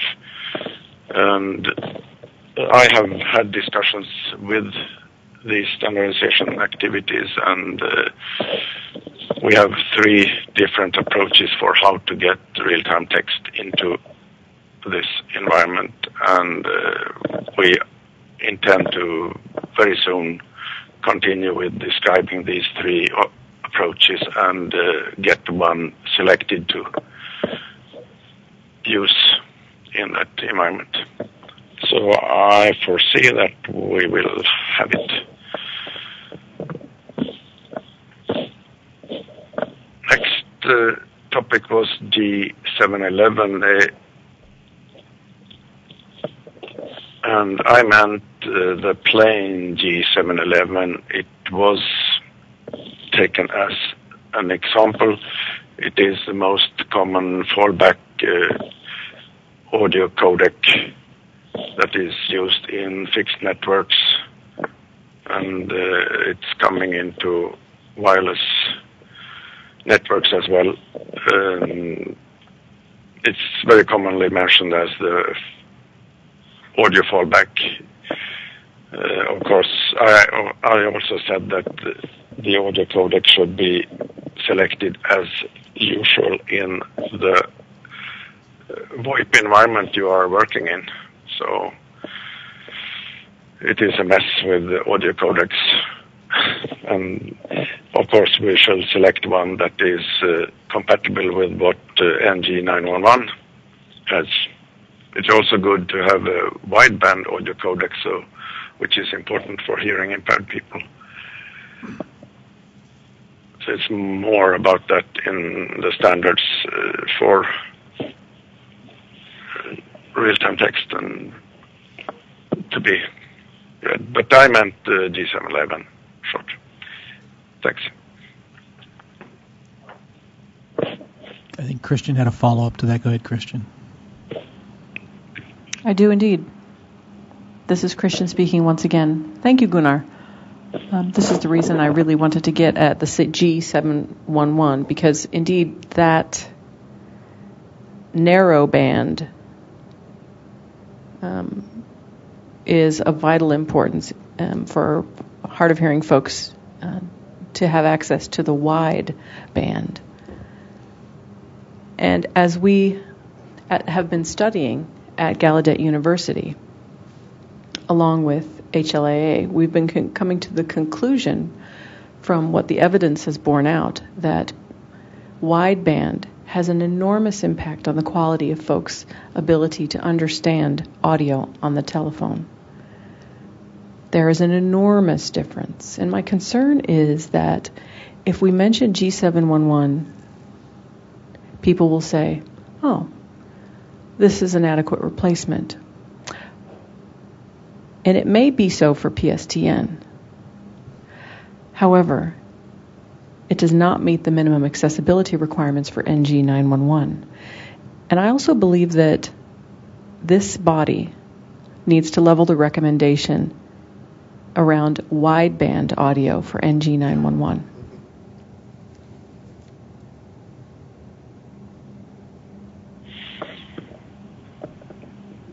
Gunnar, may I comment again? Go ahead, Gunnar. Yes, you're right. I have made a work for ETSI, the European Standards Organization, about total conversation access to emergency service, and there we have definitely taken in a strong recommendation to use wideband codecs for audio.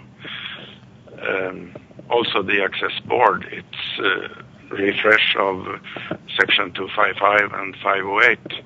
At the moment, the only requirement they have is G722, and they say that G722, which is a wideband audio codec, shall be used. So I hope that will be a change so that future phones can have calls with other phones, old phones, but they are also pushing for wideband. So yes, I think this is so important, so we need to check if we have that language in the TTY replacement report as well. Okay, a quick interrupt. This is Paul Michaelis. I want to say that our IP infrastructures, including what we build for PSAPs, already supports wideband encoding. Our telephones all have the wideband codec in it. The handsets all support wideband. So it's just a matter of getting the wideband signal into the PSAP. Yeah, I'm gonna. They are also already in I3 and they are IETF standards, so should be safe.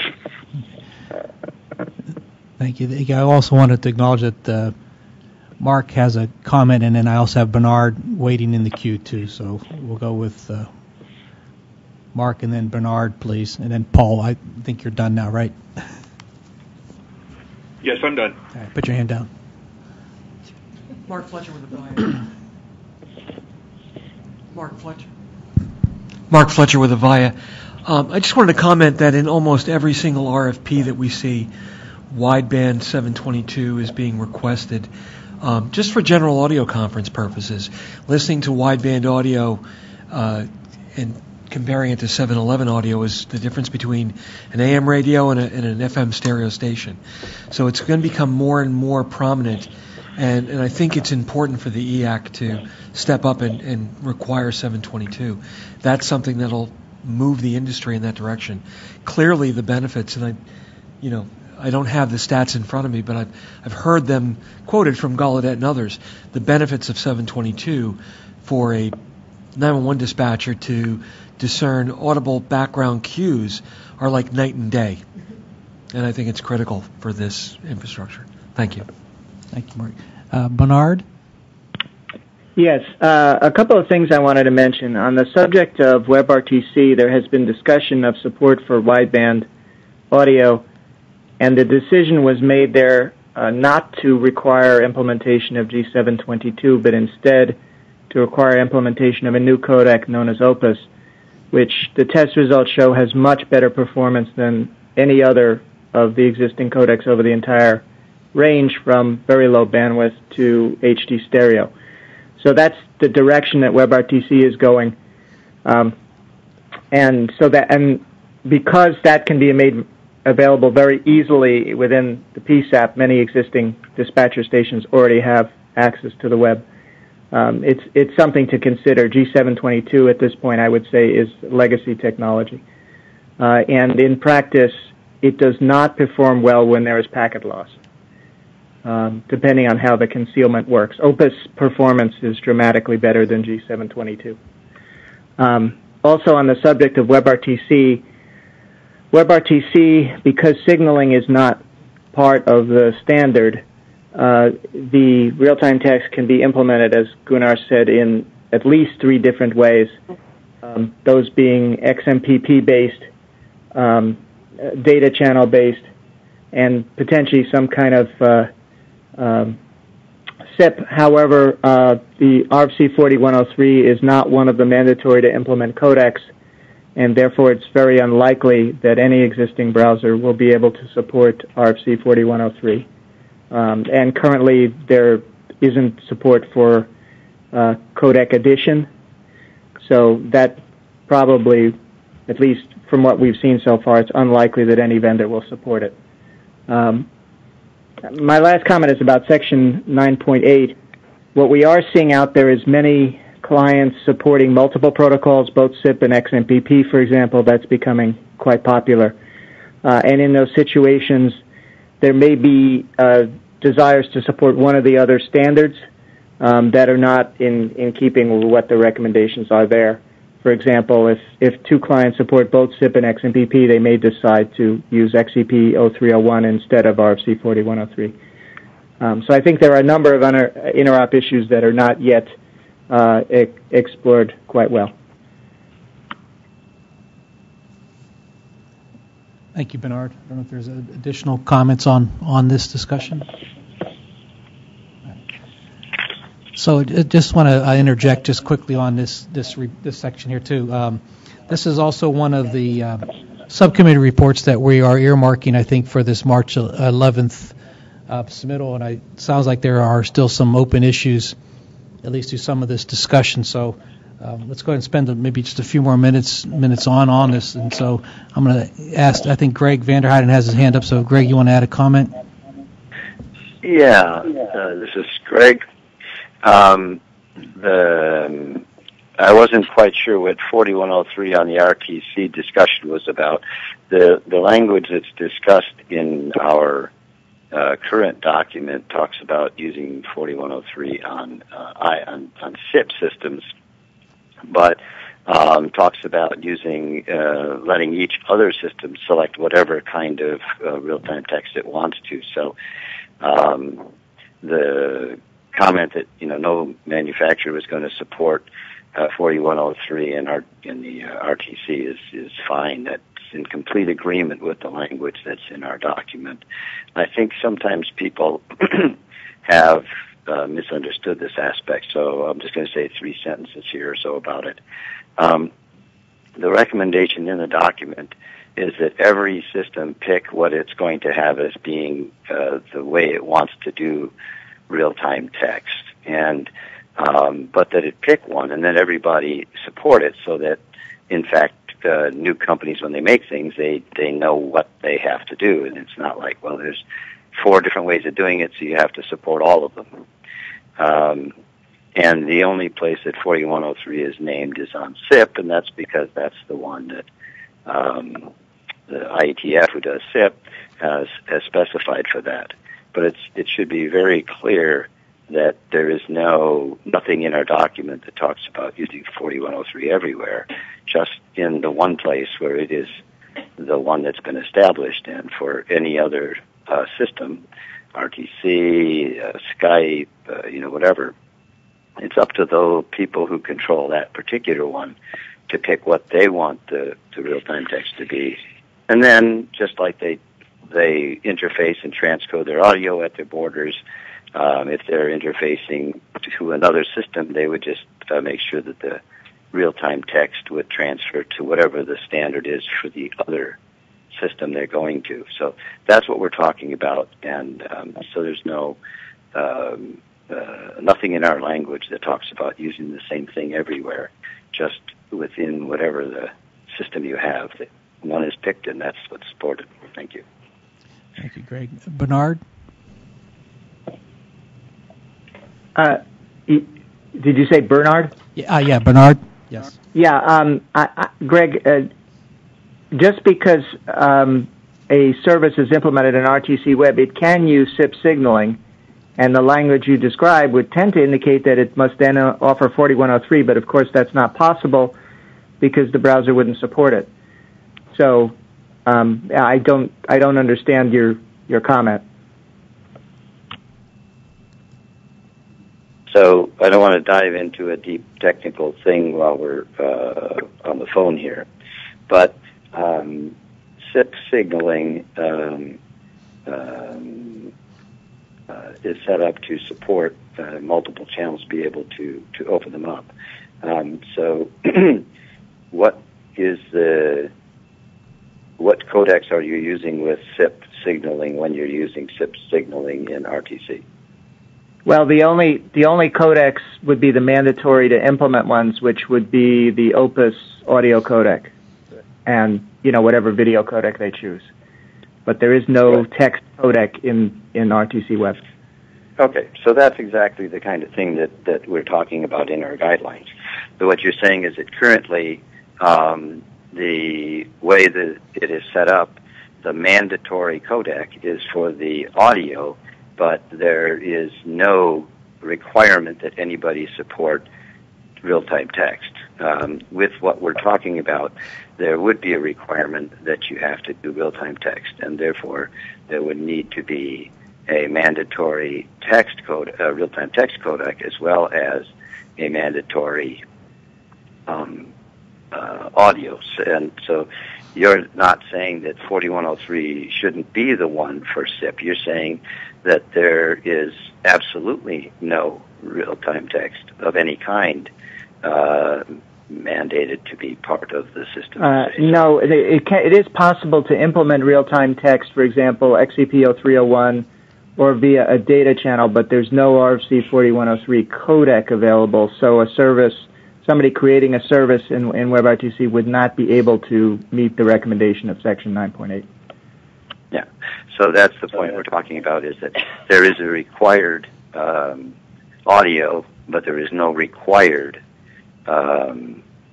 real-time text. So we're not saying that what's possible, because you said it could be this, it could be that, it could be the other thing, and the 911, the emergency system, the carriers can't all be said you have to support, and you have to support whatever it is that the company or a coder or a programmer decides to implement.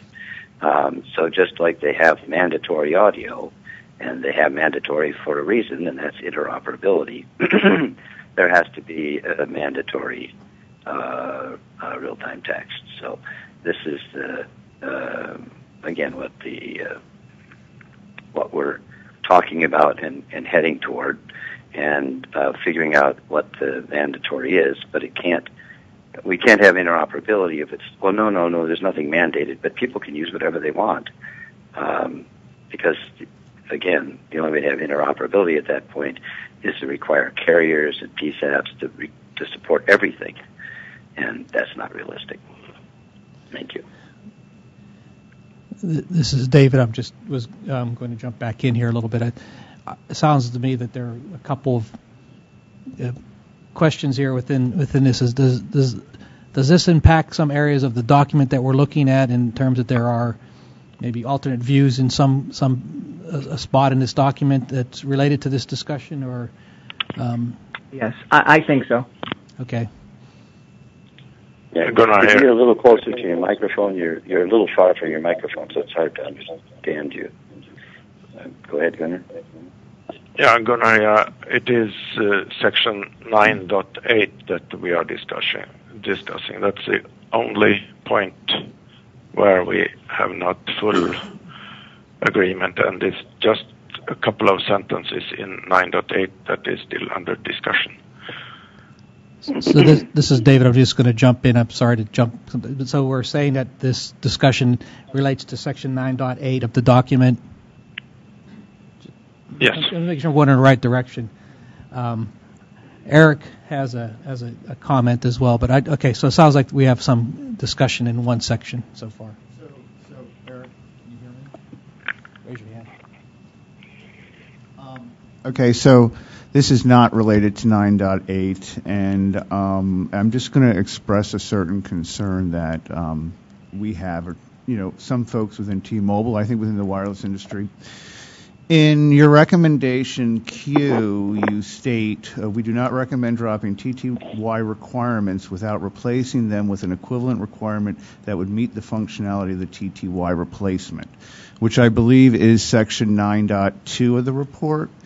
And, that's a pretty souped up real-time text version, and I'm not saying that should not be the ultimate end goal. But at least in a mobile environment, the use of TTY, I don't think we've even been able to clarify it, though a lot of people agree that it's used minimally. And right now there are several other ways that PSAPs can be contacted, IP relay, video relay. We're coming out with SMS to 911. My concern with that sentence that I stated was not what maybe the end goal is, but I think precluding a more holistic view of the TTY requirement and perhaps sunsetting it from a mobile perspective and saying you have to have this specific version of real-time text before you can look at phasing out TTY in a mobile environment when very few people are using it, and there are these other technologies or other avenues that they can use to reach emergency services, and who knows what other apps might come out in the next couple of years that will also allow that. So my concern was just the definitive way that this was stated, that it precludes a more holistic view of the TTY requirement in a mobile environment. Greg, your hand's up. Yeah.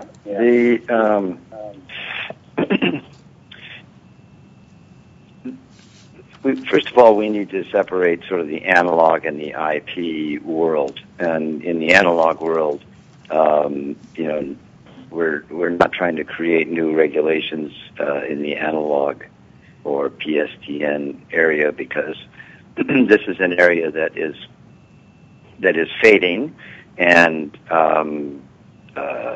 it's not helpful, I think, to put new requirements on carriers for areas that they're legacy areas that they're walking away from. With regard to the IP,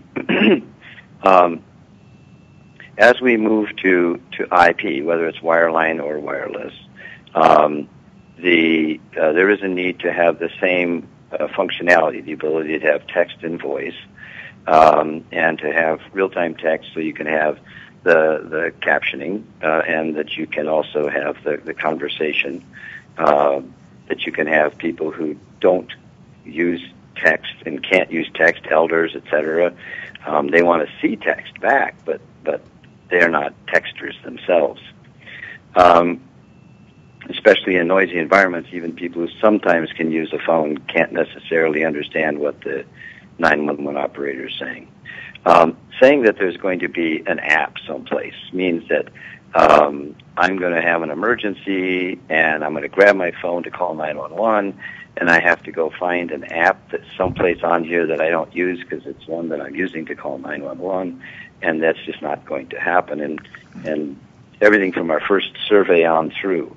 So this keeps being brought up. We keep retreading the same ground, and we've said many, many times that the text has got to be in the main way we're communicating.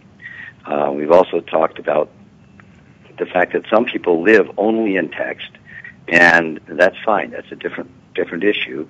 We're talking about the people who don't live only in text and need to have the text and voice together. So all of these other alternatives, text-only alternatives, are not really going to address their needs. They can't use them.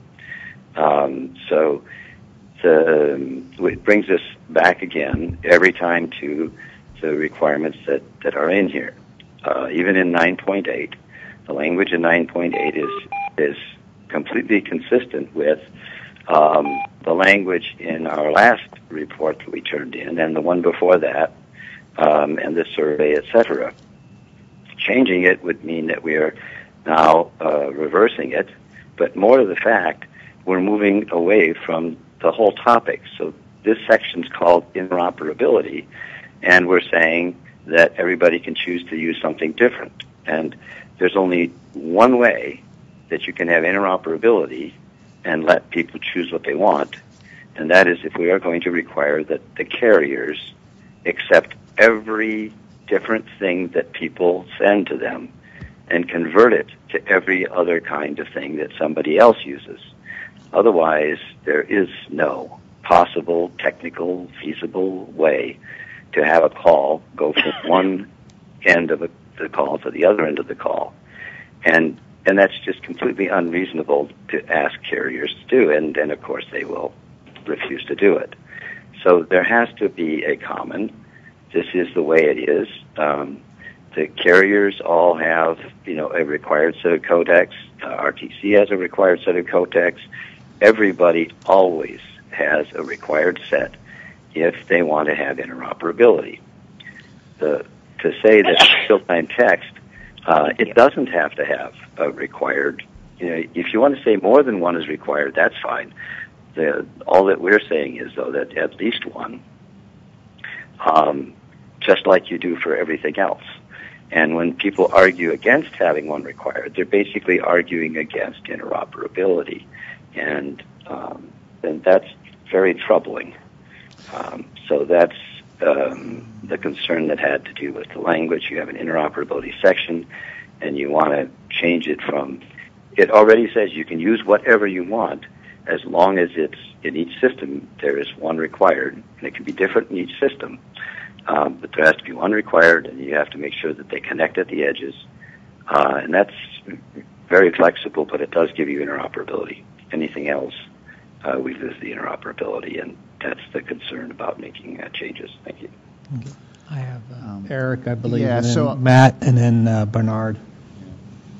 So this is Eric. I think, Greg, you were addressing several issues in that, because I wasn't specifically talking to 9.8, and I'm not, as a former engineer, I totally get standards. You're going to need that. There's no way interoperability works without that. I get that. My point was that in recommendation Q, you tie the maintenance of a technology TTY that, from what I can gather, is, I don't know who uses it in a mobile context.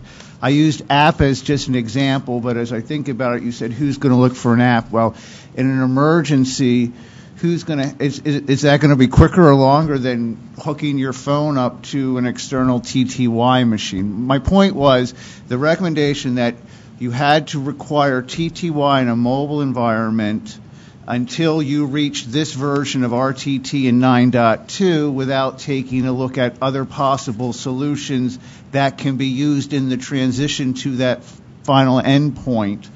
I think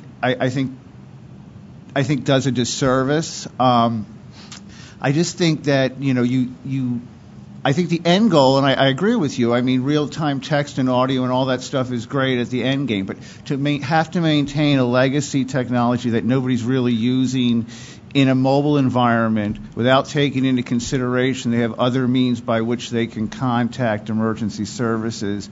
I don't think that's. I think that's. I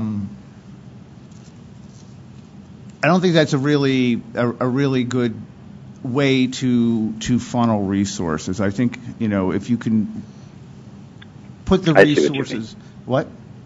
I see what you mean. I can either answer or I can stand back and queue, whichever you wish, Chair. This is David. I'll step in.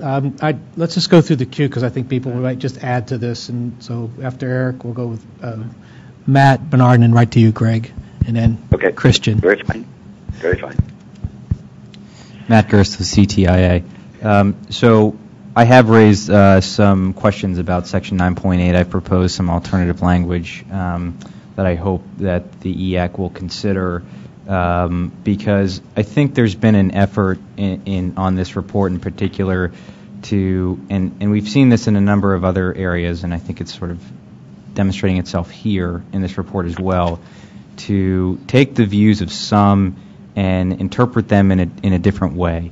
And I think what the alternative proposal that I've submitted to the full EAC for this section attempts to look at all views and to sort of come to a reasonable alternative here that doesn't dismiss the proposal that's already out there, but certainly acknowledges that there may be other approaches that are under consideration. And that's all that's being asked of here. I think that's being misinterpreted by some as an effort against their particular viewpoint, and I hope that is not viewed as the case. But I think the effort to not incorporate this technology, this solution, this alternative proposal of language, is an effort to interpret others' viewpoints. A second point I want to make is that I've echoed what Eric is raising as concern with recommendation Q. This is a concern that CTIA has raised since the December version of the draft was submitted. We came to a solution on one of the prior recommendations, but this was an area that was still outstanding in our view as highlighting concern. And I think Eric articulated very well the concern that's being raised here. So with that, I think what this committee should take away is that this report has a lot of important points that are being made in it, a lot of proposed solutions that we should all consider, but there's some language in here that's causing some concern that could use some further consideration. Thank you. Bernard, and then Greg, and then Christian. Yeah, this is Bernard. I was somewhat surprised to hear that Greg believes that someone's suggesting that we shouldn't have interoperability for RTT. I'm not aware of a proposal that would remove that. Looking at the report, Section 9.3 does describe the various mechanisms for interoperability, and I think part of what Greg made sense. Sure that at least one of those is implemented. I think the issue here is really mandating a particular approach for a particular situation when that may not actually be feasible or desirable. We mentioned the WebRTC case where you might be using SIP for signaling, but might decide to use XEP 0301 for the RTT interop, or maybe a data channel.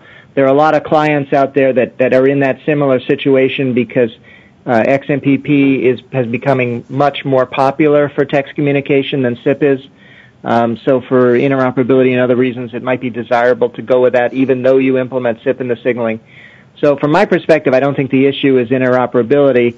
It's really allowing carriers and manufacturers the choice of which of these standards they should use to achieve interoperability. And that's my primary problem with Section 9.8. Thank you. Greg, and then Christian. Yeah. First of all, it's interesting that it's being characterized as, one person's point of view or their point of view. The language that's in 9.8 is the consensus language that was arrived at after months of negotiation with industry and carriers to say, and it gives lots of flexibility. It says, in this one system, this is what industry has said you should use, and so we say use what the industry standard is. This is the disability standard. And then it said in any other system, you can use whatever you want. You just have to pick something. And then everybody needs to support the something. So the language that's in 9.8 already gives industry complete flexibility. It says in this one place, there is a standard that's been established. Use it. In any place else, pick whatever standard you want to and require it, that everybody use it. And the edit that's being asked for is that we change it, but just leave all that language in there, but say you can either do the consensus language that we spent all this time and months doing, or you can do whatever, something else, and I'm not going to tell you what it is, or we're not going to say what it is. It's just that the EAC is basically saying you can either do this consensus, or you can do whatever else you want to, or this is just one way, but there isn't another way, and we haven't talked about another way, and there's nothing else that anybody has proposed. And this throws just a lot of mud back in the water in terms of being able to companies say, I need to know what I should do. And the language that's in there, and again, the comment was made, well, we all consent on something later, but now we have an open issue, we want to change it. And this is also quite frustrating because in coming up with the consensus language, the consumers gave up a number of other provisions and other things, and so you give up, both sides give, we come to a consensus, and then at the 6 months later, it's like, well, whatever the consensus was, we keep all the things you guys agreed to, but we want to change the other things that we agreed to, and this is hard. Now, if there's a good technical reason and these have come up, then it makes sense to open this back up. But if you look at the current language, what it says is, pick something, and this is what interoperability always is. Let industry pick the something, but the industry is required to pick something, and then industry is required to require it. And this is, you just heard that for voice, there's a mandatory codec. Why? Because you can't have interoperability without it. Is there, what's for real-time text? Oh, we don't have anything. So it's another example that if the FCC doesn't say you must require, or we will, then there won't ever be a required standard, and there will not be interoperability. So someone spoke and said, well, nobody's speaking against interoperability. They're just saying we're for interoperability, but everybody should be able to do what they want, and you can't have it. So the language that's in there says that industry can, for each different system you're talking about, they would be required to pick something, and they would be required to require it then that people support it. But outside of one domain where industry already has established what it would be, that they can go. And that particular one is specified because we've gotten comments back from companies that say, well, I'm not putting anything in because it hasn't yet been decided. And this is like years have gone by where they were saying, well, we had it all set, we had an agreement, but, can you say that this is the one that's going to be required? Because if not, then we don't know which one's going to be required. And we are seeing technologies now being instantiated and systems being built with nothing because it's just ambiguous. That would never happen with voice. The first thing that happens, as happened with RTC, is the first thing you do is you get together, you argue it out, you come out with what's going to be a required codec, and you mandate it. If that was happening with real-time text, we'd be in great shape. It's not. So the language in 9.8 just says you can do whatever you want, but you have to do something. And the suggested edit is to say you can either do that or you can do anything else. And if there was some other concrete proposal that, in fact, was used by industry for interoperability and they wanted to propose that, no problem. But there isn't. What's in 9.8 now is exactly what industry does for voice and in every other system. It's just that there is no desire, there's no motivation, there's no whatever to actually make sure real-time text works. If there was, then when RTC came up, it would not just be a mandatory for voice and video, there would be a mandatory for the real-time text. It's not there. And that's exactly what we're talking about in this meeting, is that we can't continue to have it where the option is that you can do something besides have something in common. Thank you. I have Christian and then Gunnar.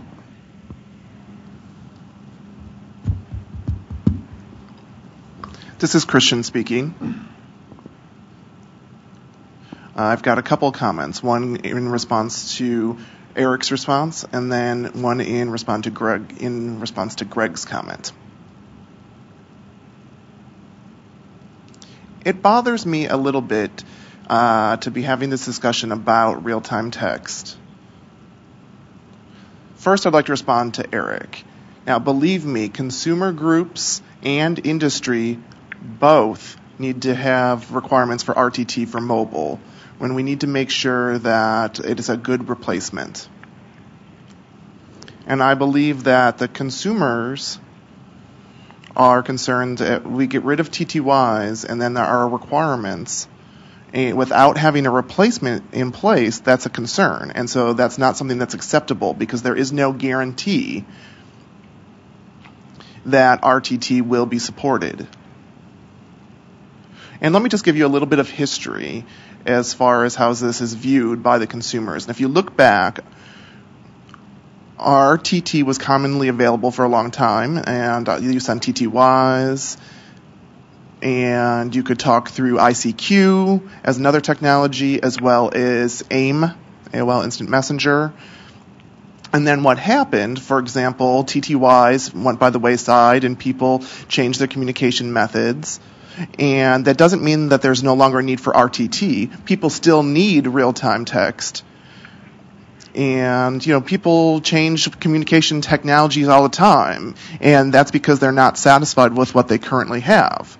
So if we think about what happened with ICQ, one of the reasons it didn't have real-time text is because at that time, ICQ did not let it go through because of NAT,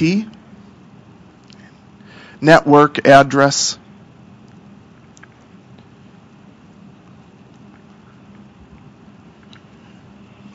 Translation, NAT.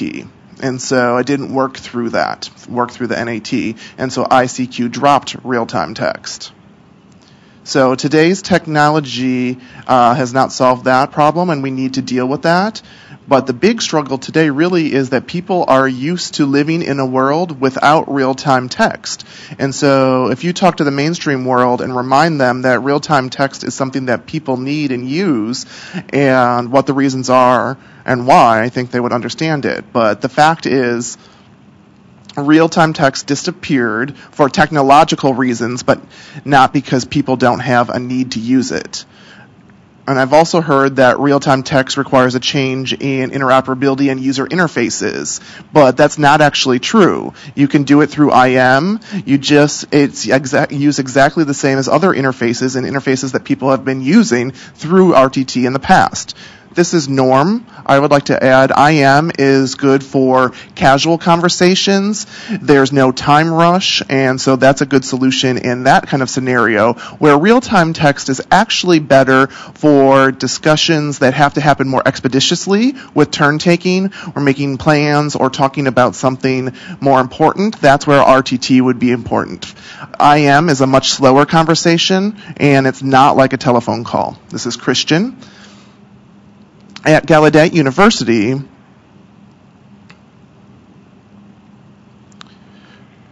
we have technology that helps the user interface do RTT and IM.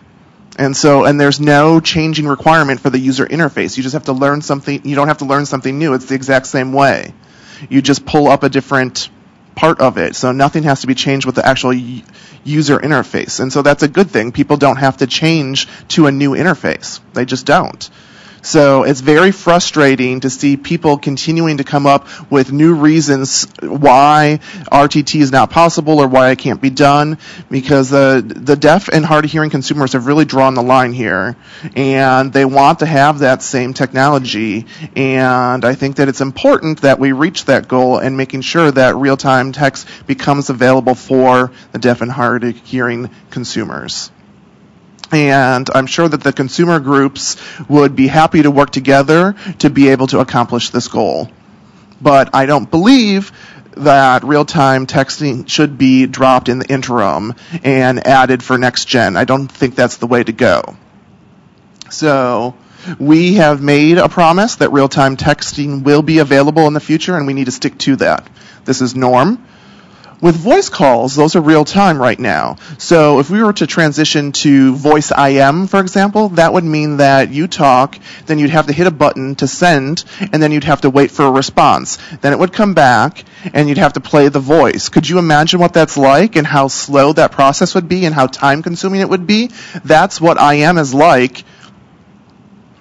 And what if you have an urgent need? IM would not be appropriate for that. We need real time, something that allows for quick conversations, just like voice calls allow for that quick turn-taking. I have Gunnar up next, and Greg, Bernard, and then Donna. Oh, and Peter, did I pass you? I'm sorry. Gunnar, I'll just call out names. Okay, thanks. Yes, first I agree with Christian. He said very well why we shouldn't drop the current wireless requirement. It could just move on. You have already specified the protocol, the product in GSMA, so it's just to move over if you don't want to support the old one anymore. I want to say the intention with 9.8 would not complicate WebRTC as Bernard thinks. It is not about internal protocols. It says very clearly that you may have whatever you like internally, and if there is any word there saying that it would not be it would be restricted within WebRTC to use only RFC 4103, it should be changed, but that is not the case. It says that when you have SIP, you need to support RFC 4103 for interop, and that is, for example, for NG 911 interop. You need to have a way to let WebRTC users call 911, and RFC 4103 is currently the only specified way to get into NG 911, so therefore you need that interoperability, not between WebRTC users. I want to bring up the small things we had problems with in 9.8. It was mainly two small changes that CTIA wanted. We had one thing was that we recommend an interoperability approach, and CTIA wanted to take away the recommend and say that there can be a interop approach, and I think that's weakening the thing. We want to recommend, but I also have seen that yes, there is requirements for interop in other clauses, so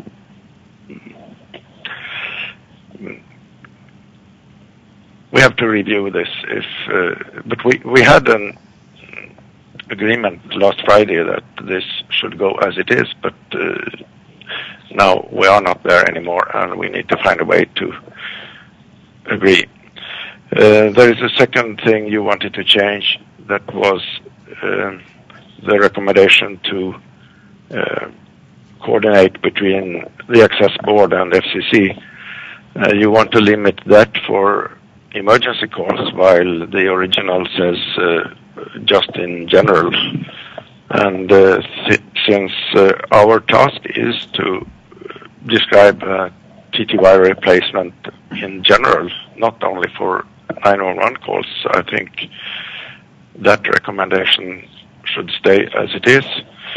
While I have also learned that it's less important because such coordination takes place anyway, whatever we say. So that's my comments. Thanks. We're going to hold on.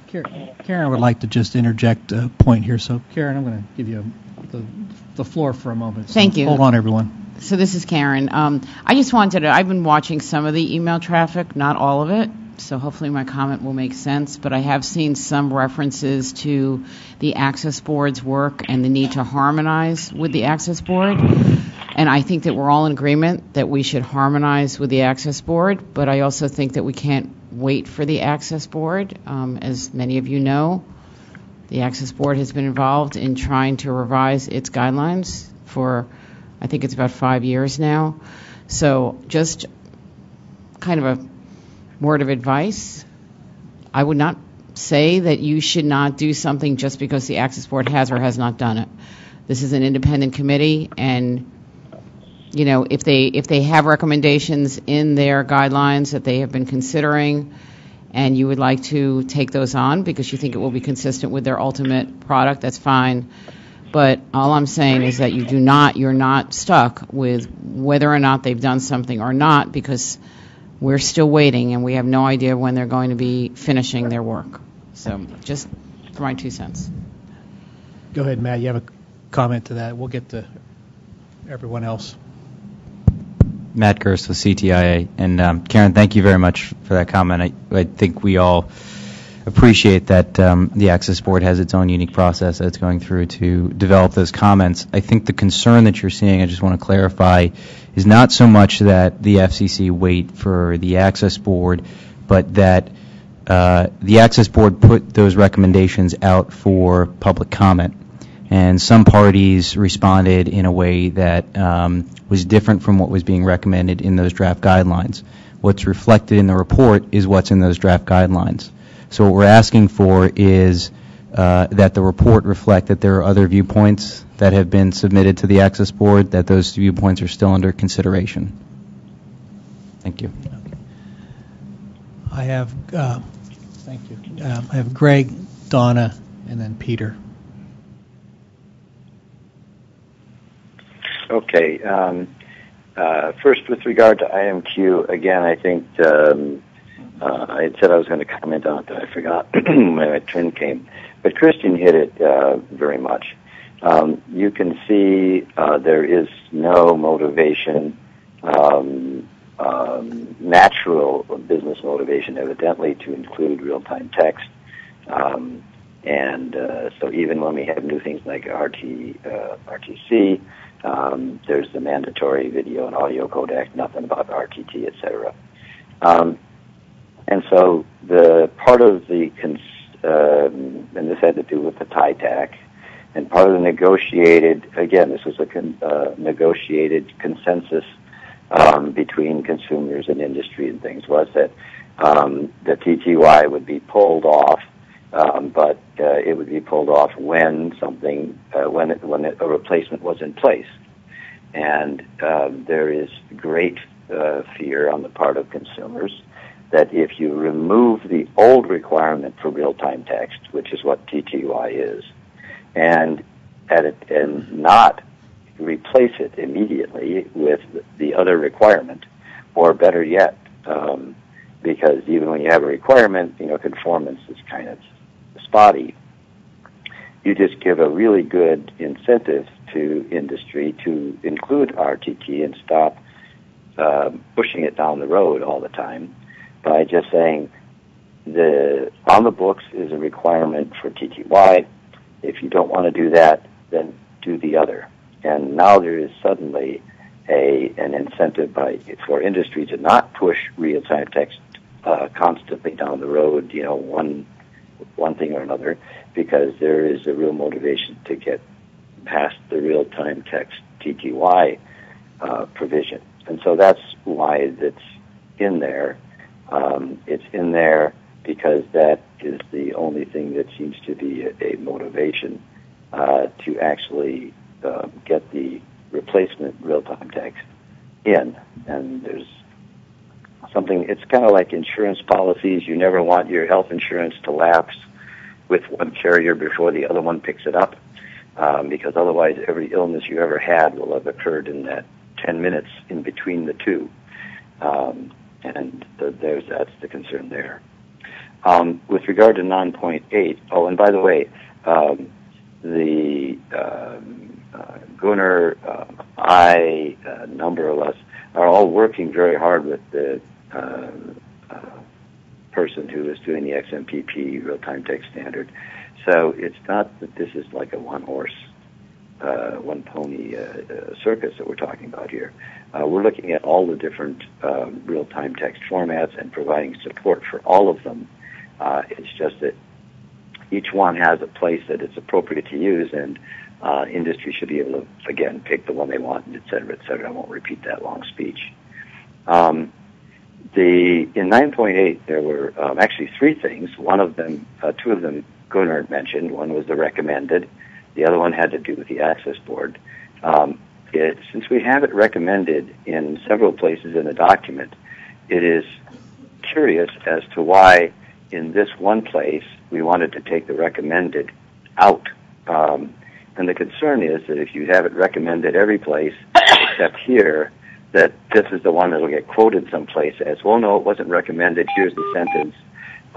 And so if it's recommended in a number of places, I don't really understand why the recommended word's trying to be erased here, except if it's in then let's quote this sentence in contravention of the other ones. The access board, it's my understanding, and Karen can correct me if I'm wrong, but all of the access board work that has to do with telecom, they write up some recommendations. Those are then sent to the FCC, and the FCC either accepts them or amends them or changes them, and then the FCC is the one that actually adopts and implements them.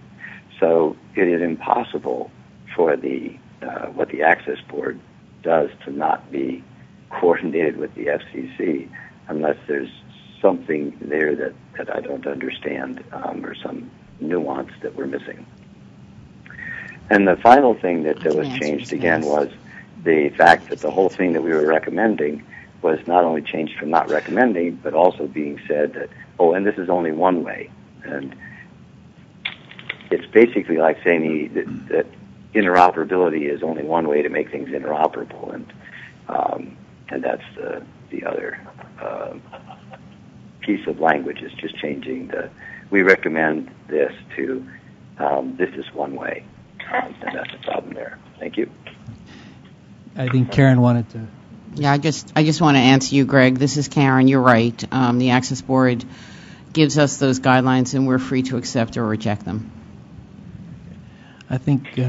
Thank you. I think Donna had a comment, and then Peter.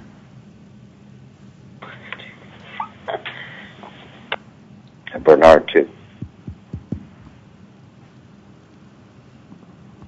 This is Donna speaking. Excuse me if this seems a repetition of what you've been saying. I think some of you are correct. My concern is for people who are still using a TTY.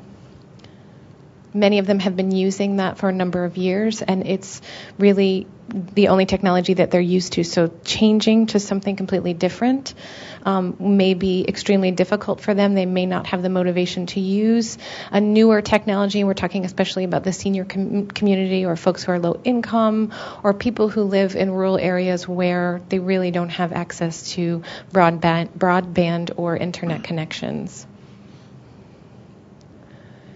We've been seeing more and more analog phone carriers changing their systems to other types of systems. So, for example, switching from analog to voice or to other digital networks that have really had, to DSL, for example, that have really had an effect on the analog technologies so that they are no longer working effectively. And they've done that with no real warning to those communities who are still depending on that legacy equipment. And so changing accessible technology equipment for deaf, blind, hard of hearing users can pose problems in the areas that I've just mentioned. I'm wondering, can the FCC in some way request that those manufacturers of new equipment or devices alter their products to be compatible with VoIP or with DSL phone lines so that people don't have to relearn how to use the equipment or technology but can simply retrofit what they have or forward fit rather to the newer technology. And as well, that way those people don't have to necessarily subscribe to a new service. They may be able in some cases to hold on to their own phone lines.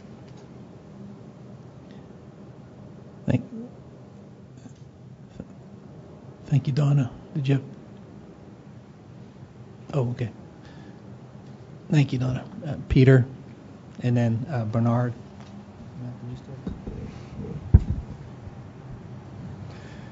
Hello, Peter Musker from AT&T.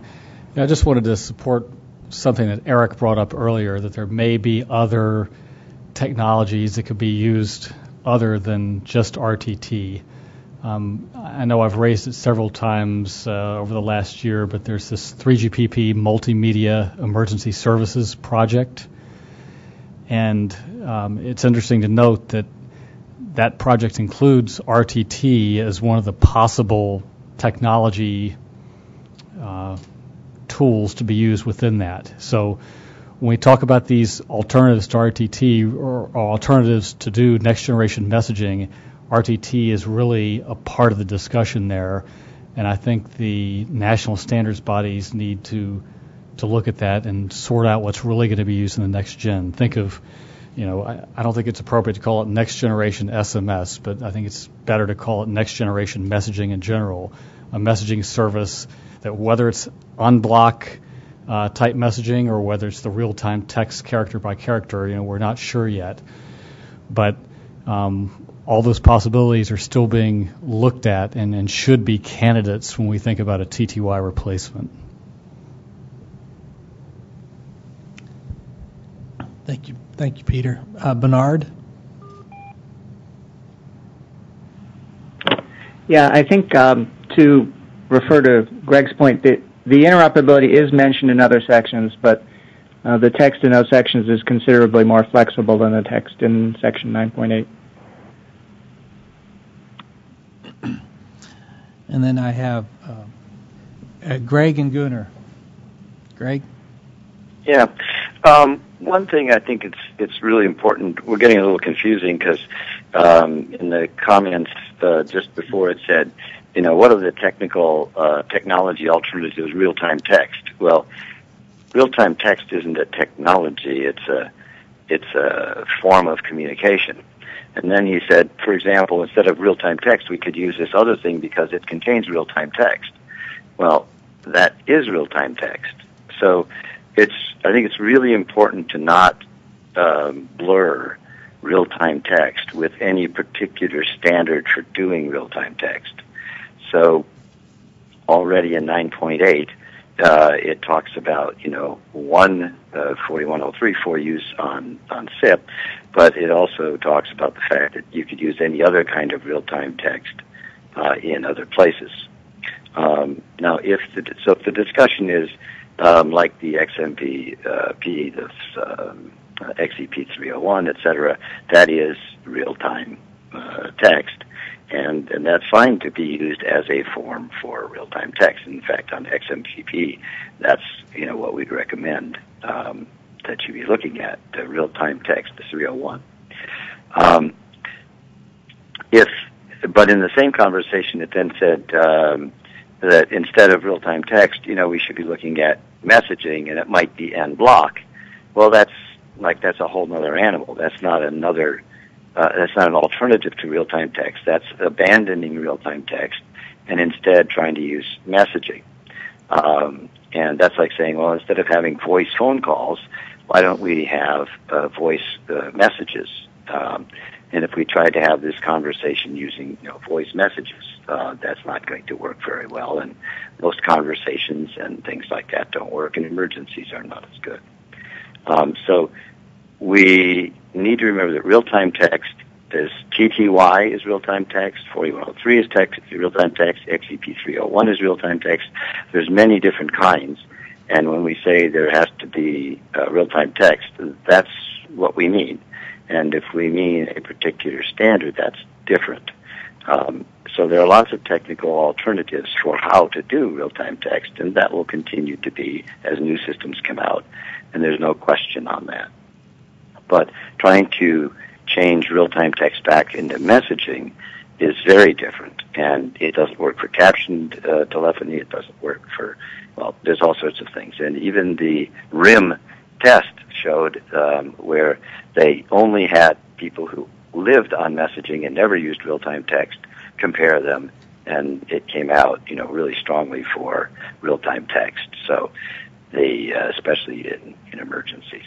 So let's not confuse the technologies with real-time text, which is what's the real requirement. Thank you. Gunnar? Yes, Gunnar here. I want to respond to Donna's fear about the TTY users. First, the main EAC report said that we should not apply any deadlines for phasing out the old TTY in the PSTN. And this group still remains on that route. We know that there might be problems when the core network moves to IP. We are not sure, but so there is a risk that problems will increase for TTY, but as long as it doesn't, it can still survive. It is very important to define this TTY replacement so that we have a chance to offer something similarly good or better rather in the IP networks. And there is nothing that prevents the current TTY manufacturers or new ones to build TTY replacement that looks and behaves nearly as the old TTYs and will be easy to move over to. That's an industry decision and partly a decision maybe for the technology distribution programs to encourage such move if that is found required. And I agree on that concern that old people in special don't want to switch technology sometimes. So the replacement rather creates a possibility to maintain on very similar devices if you want that. Thanks. Thank you. Right at this point, we're going to stop here for just a second, and I'm going to basically state that I don't see consensus of the Subcommittee 5 report.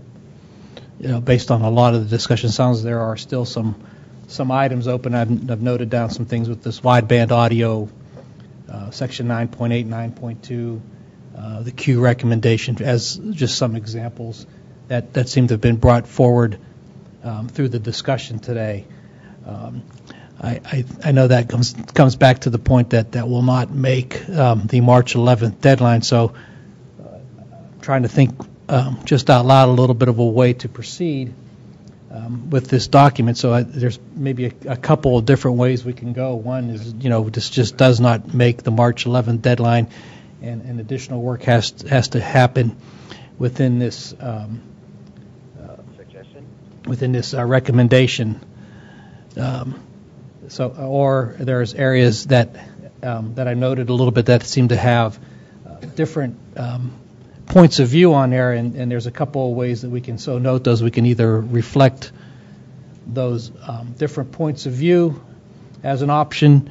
We can omit those sections from there and put down no consensus found, and proceed that way and allow those to be again addressed later on. So I think I just want to throw open just more of the process issue around the TTY transition issues for this document to see how we can move forward. Ideally, we would like to see, and I'm going to try to be nice to the FCC in terms that they would like to see something by the March 11th deadline. I'm not saying that we have to circumvent any types of processes to make that date. It seems to be a little bit at risk, at least right at this moment, and maybe there's a path forward. So, again, we can hold this off and continue to work on this and have it later on. We can look at the sections that have issues and either support it with alternate views or omit those sections with no consensus found and work on those later, or we'll open up for alternate inputs. Zenji. Hi, this is Zenji from the FCC. Yeah, I think that's I would hate to see this this report held up just for this very important issue. It is an important issue, but it may help us going forward, help the FCC going forward in the drafting process if we noted that this is an issue that the committee did not reach a consensus on. However, there are these differing views that I would like to say that the committee would like to proffer up in this report. And I think that would help frame the issue a bit more, but also note to the public and to the commission that this is an issue that's still under construction, so to speak. But I would hate to see the report not go forward just for this issue, albeit it is very important. But I'd like to see it go into the record. That's just my selfish viewpoint. Thank you. Understood. Thank you. I think Norm had a comment, and then Lori. No, Greg had a suggestion. I'd like to add to what Zenji said. I definitely agree with him. I think that we should, instead of removing the sections entirely from the document, I think we should list the differing viewpoints or say that there was no consensus. I think at this point, we do need those differing viewpoints to be on the record so they can speak for themselves, and the FCC then can take that into consideration and decide what to do. But I would advocate against removing them entirely. Lord. Okay. I have Christian, Greg, Gunnar. This is Christian speaking. I simply want to add about the wideband issue. I don't want to stir up controversy. It's not my intent. So I think there's an easy fix for that issue.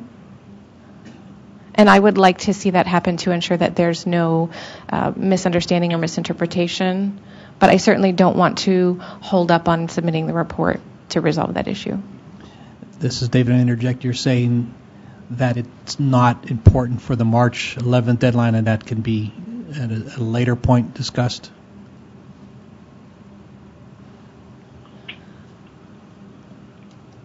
If we have some kind of commitment to follow through on it, then that would be acceptable. Okay. All right. Greg and Gunnar? One of the things we might do as a way to address this would be to for the group here to approve the report with edits to be made by a conference committee, and all of the people who spoke today to the issue could be put onto the committee so that everyone who has thoughts or feelings on this can be part of the committee. And then we would get together and we would work out something that would be one of the three options that you had, but after the last comment, maybe one of the two options, and that is that either it sounds like something on the order of we either find some consensus language, and if the EAC as a whole says, well, if the people who all spoke agree to some language, then we agree to it. And the other option would be that we would find a way to put down the 2 points of view, and so that the document could proceed by the 11th and have the approval of the full committee, because it would basically approve it here, subject to resolving these last, it sounds like it's only 2 points, 9.8 and Q, by this conference committee. Thank you. This is Dave. We'll go to Gunnar. I'm going to just quickly respond. I'm not comfortable approving anything here until the alternate points of view are documented in there and have a chance by the EAC to see that. I don't necessarily know that makes a difference on the time that this committee is going to get together and document these alternate viewpoints. They can do that first and come back to the full EAC for a review and then approve it. I think I'd prefer we follow that process. Are we meeting again before the 11th? Well, that's going to be another another question on what we think we can achieve by the 11th. I'm just going out here on some of the comments I've heard all that. It sounds like there's language already sort of drafted out from various members of the EAC, and just needs to be inserted into there. And so I didn't get the impression through the discussion today that we were creating brand new language. I thought it was stuff that that has been discussed, has been documented, and just needs to be included. I don't think so, because if you have two paragraphs and they say almost the same thing but they're different, and there's no text wrapping around them explaining them, it will be completely unclear as to what's going on. And so I think something needs to be written that's going to actually be readable, so that you can tell what the issues are. Otherwise, you just say there's disagreement about this text, but we're not going to tell you why. Okay, I'm going to go to Lori and then Gunnar for a couple of... Lori Flaherty, National 911 Program. Again, just sharing experiences from other advisory groups that I have been a part of. The only thing I think we can safely say at this point is that we don't have consensus on these 2 points. And if the group would like to expand upon that at a later date, that seems possible. But the only thing that seems possible right now is to say in the report that we could not come to consensus. And that is something that has been done in other reports and has been sent forward. Yeah, thank you. Bob?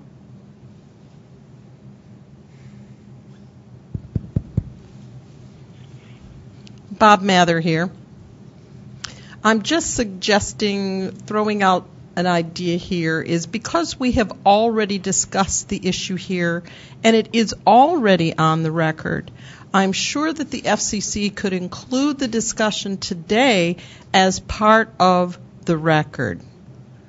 I think we've had a good discussion. We've got pros or cons during the discussion, and so I move that part of this discussion be used to amend the TTY report. I don't have a direct response yet for them thinking here, but Gunnar, I apologize. You had Gunnar had wanted to say something. I apologize. Then Peter. Yeah, Gunnar here. I just wanted to say that this must definitely be possible to resolve before the 11th. It is just a few sentences in 9.8, and if Eric really requires, I mean, we didn't hear anything before today that it was still a problem with, is it 13.q, but that could also be taken into the short problem list, and the wideband can easily be mentioned. We just have an EG G711 in a line there, and that can be expanded, preferably wideband audio and G711 or so. So no delay beyond 11th, please. But I think we need to have reading time. I don't believe we can resolve this during the meeting. It is true that we can find similar language to what we have already in 9.8. We have it, as Bernard say, in a way in 9.3, but we need to consider it if we can drop large parts of 9.8 if that is problematic, without really diluting our requirements. So I want a rapid procedure to agree on these 3 small points rather than delaying the over 11th. Thanks. Thank you. Peter, then Lori, and then Karen. Yeah, this is Peter Musgrove from AT&T. I think I actually agree with Gunnar. I think we're so close, we ought to go ahead and find a way to wrap this thing up. Since we have a little more than a week and it seems infeasible that we'd have a meeting between now and the 11th, I could suggest that the subcommittee can work on email over the next week, and you could actually hold a full EAC conference call for no more than an hour or two a week from today, March 8th. And that would allow the editor to ruin their weekend for any last-minute edits they need to make to reflect the consensus before the 11th and get it wrapped up. Thank you, Peter. Question: can you do that without a 60-day notice or something like that? It's a great idea if we can legally do that. Can you call a meeting that fast? I suspect we can put an email out today and call the meeting pretty quickly. I'm looking at Susie a little bit. We can talk about. I'm going to go on the record and say absolutely we can probably call a meeting. Now, no matter what everybody there. Let's think about that before we answer. I meant by federal rules. There may be rules on the advisory committee, and I don't know if we have any that a certain amount of notice is needed. That's the only question. Right. We're going to go to Lori, and then Karen will also answer that question in her responses. Lori. Lori Flaherty. I realize that there's a sense of urgency because of the deadline, but I don't know that it's necessary for us to resolve this to meet the deadline. I think going back to what Zenji said, it is just as useful to the FCC to know that there is not consensus on something as there is to arrive at consensus and deliver that to the FCC.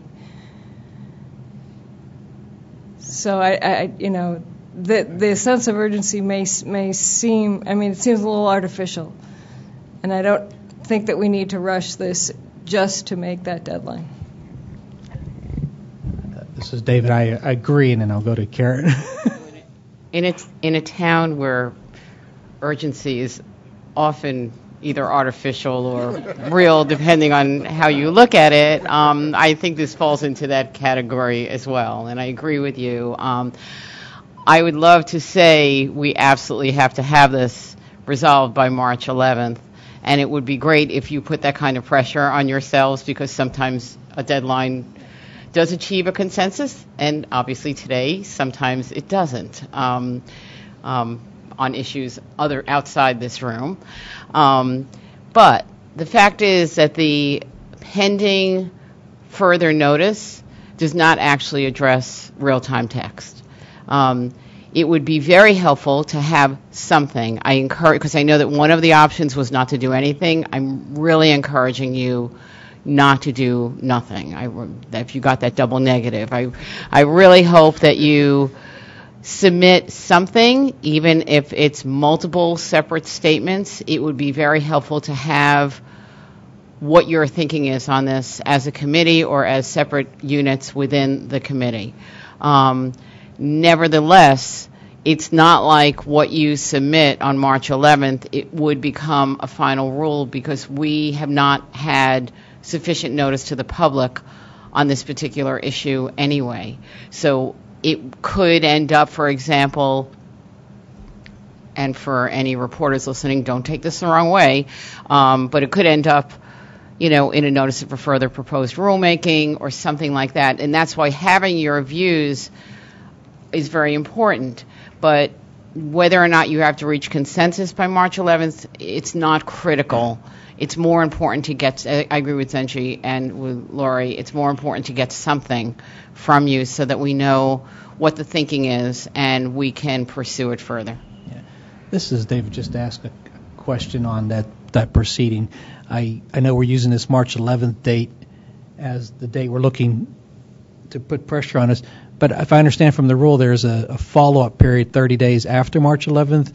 Is that something that can be considered because it's still within the commenting period? Yes, there is. This is Karen again. There is a reply period. So that's right. You do have that as well. And very often people submit replies even if something hasn't been raised in the original comments. I also want to answer the question before about the notice to have a conference call. Most definitely you may do that. First of all, this committee is not subject to the Federal Advisory Committee Act, the FACA rules, so it's a lot more relaxed. And you're allowed to have conference calls, you're allowed to have votes between meetings, so you can definitely do that. There's no 60-day waiting period. I see I see Greg and Gunner's hands up. I don't know if you still have comments or they're just still up. Mine's still up. I forgot to take mine down. Oh. They're down. Okay. Just didn't want to miss anyone. Thank you. Thank you. Then my only comment would be then I suggested if we can do the vote that we, and I've forgotten how who suggested it, but that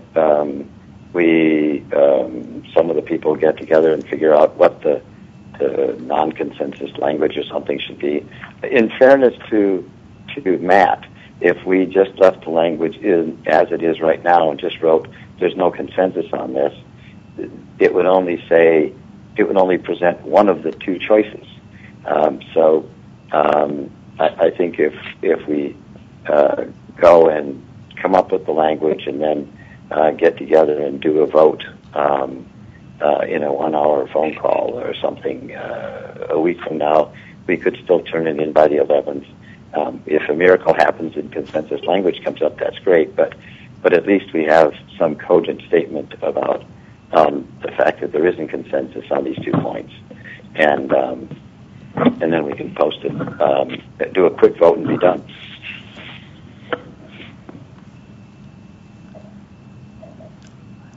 Any other comments? No hands are raised. Okay. I think I understand at least. I'm going to recap this Subcommittee 5 that the Subcommittee 6 TTY transition. There is not consensus at this point, but the idea is to look at the sections that we do not have consensus and either document that there is not consensus or have alternate points of view in there. The idea would be to try to drive toward a March 11th date, but I did like Lori's comment that we sure don't want to circumvent stuff or be in too much of a rush and try to hit that date and miss some key points that maybe could be missed.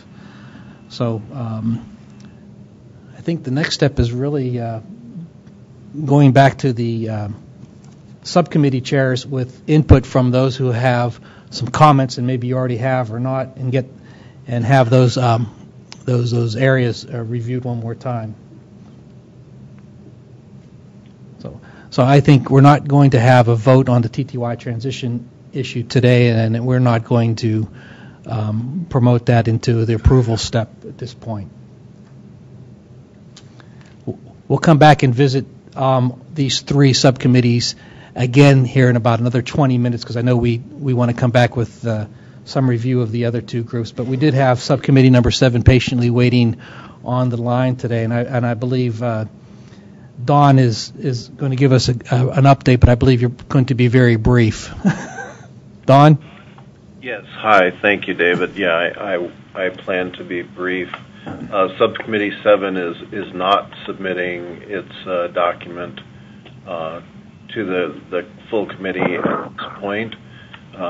We sent out a version of the document on the 12th of February, requesting comments back by the 26th. We've received those, and at this point the plan is to incorporate those edits and get them back to the committee chairs before the 6th for them to submit out to the full EAC for review. And I believe at that point then comments to the report will be due by the end of March, and the plan is to release the document to the EAC after all comments are considered by the 18th of April. And that's the plan at this point. Thanks, David. Thank you, Don. We do have a question from Christian. Sure, please go ahead.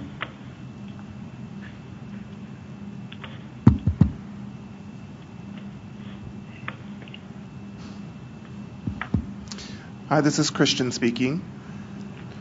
I'm not sure if I overlooked it or not, but I don't remember ever seeing that email with the report. So if you could please send that out to Susie so she could send it out to the full committee, I'd appreciate that. Thank you. Hi, this is Don again. It was sent out to the members of the subcommittee, and then it'll get sent out to the full EAC, I believe the 6th or shortly thereafter. Is that acceptable, David and Richard?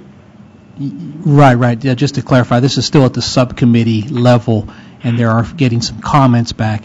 Once they incorporate those, they'll submit it to the full committee, which I believe is, here in the next week and week and a half or something. Yeah, that's fine. That's okay. Okay, great. Thank you. There isn't, and I'm looking across the table, there isn't a drive for March 11th on this document, I don't believe. No. Any other questions or comments or anything on subcommittees number 7? Okay. There's none there. Thank you very much, Dawn. Just stick to your deadlines that you have, and we'll be fine.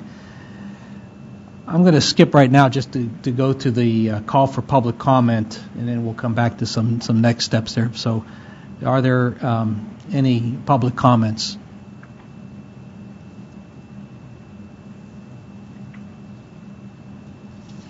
Okay. Hearing none. The next agenda item is to discuss next steps for the EAC activities. I think the one item that I wanted to discuss is are there plans to have additional face-to-face meetings? I have to admit I do not know, and I wasn't sure if there was another plan to meet face-to-face in any time between now and June or in June, or are we not meeting face-to-face anymore? I'm looking for some clarification there. What do people think? I think it depends on what you want to do. We would recommend at least one additional face-to-face meeting. We're not sure that we need more than that, right, Susie? Do you have any other input on this? Okay, so Susie is nodding yes. I would say I agree. I think there should be at least one more face-to-face, maybe to wrap up some of the stuff, whether it's the May or June. Let's not tie the specific date. We'll get with Susie and we'll work out some of that and get it to the full EAC. So I think just for the members, plan on another face-to-face meeting sometime in the future. No, that's fine. Go ahead, Matt. Matt Gerst, CTI. So just a question on when the EAC's current charter expires with the extension. So we're midnight June 30th? This current EAC is closed unless there's a recharter? So I don't have the exact date with me on what date in June it's extended to, so we can get that to you, but it is finished at that point. We have talked to our general counsel's office, and under the CVAA, once you have given us your final report, that's the end of this EAC. Then there's a question as to whether or not we would like to create a new advisory body. Could be called the same thing potentially, but it would probably be under FACA. It would be under the FACA, Federal Advisory Committee Act. And so that's something that we have to consider. We have not taken that up yet. Okay.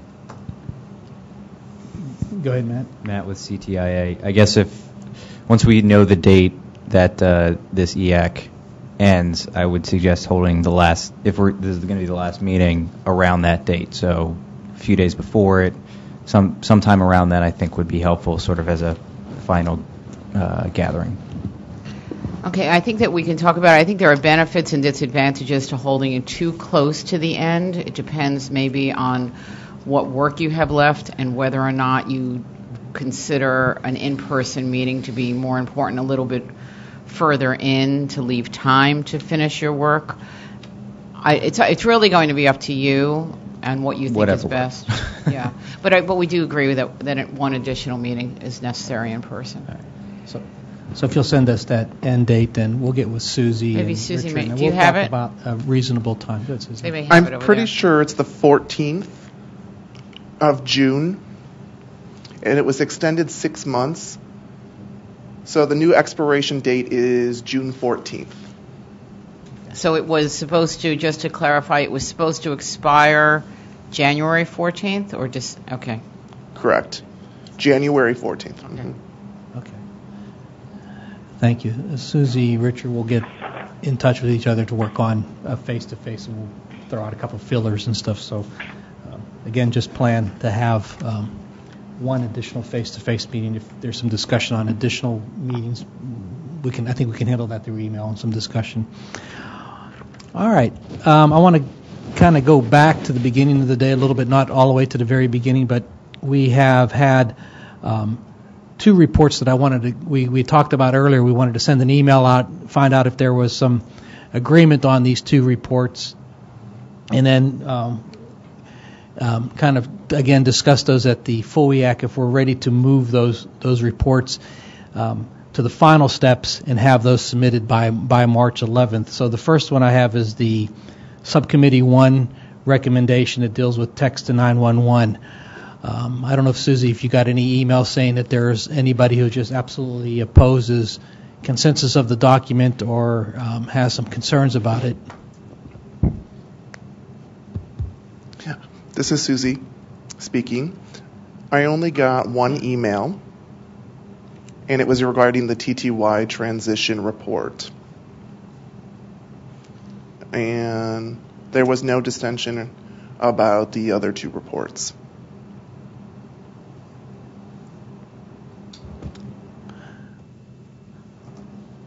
I'm going to recommend that we wrap that up and have that report prepared and ready for the submittal by March 11th.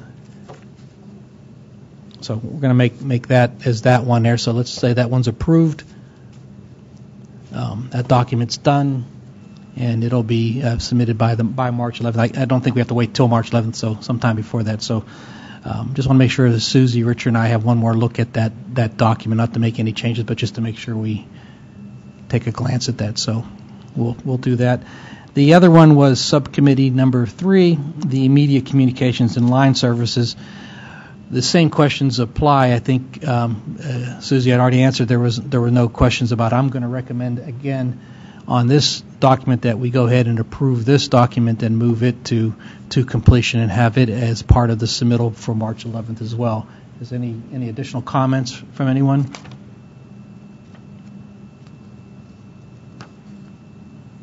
Perfect.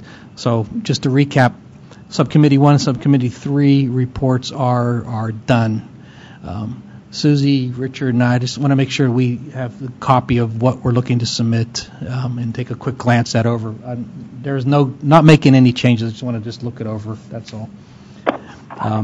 The document for Subcommittee 6, TTY transition issues. There was not consensus to that today. There are plans to resolve the areas in which we don't have consensus within the document. Tentatively, now we're scheduling a March 8th EAC meeting to address those issues. I think everyone has communicated those, and if you haven't, those information or the areas that we do not have consensus on should go back to the co-chairs, which would be Gunnar and Paul, to make sure they have those as feedback for that. I'm going to see if Richard has anything that I missed or wants to add or discuss. What time on the 8th? I don't know. We'll have to talk to Susan. We have to look at the calendar. This is Richard here. Maybe for March 8th, I would like to recommend that we could do the same time, 10:30 Eastern Standard Time. Not to be confused with the time zone that we're in. So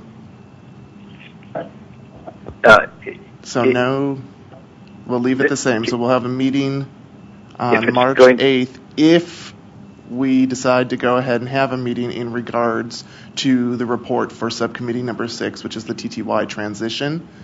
Then we can go ahead and talk about that. We're not saying that we are having a meeting on the 8th, but if we do, it would be at 10:30 Eastern Time on the phone. And so that's a recommendation I have, and that we would reserve up to 2 hours for that. So we've got a block of time available for that. So that's my recommendation. This is Greg. Since it's a shorter meeting, could we hold it 1 hour later or an hour and a half later?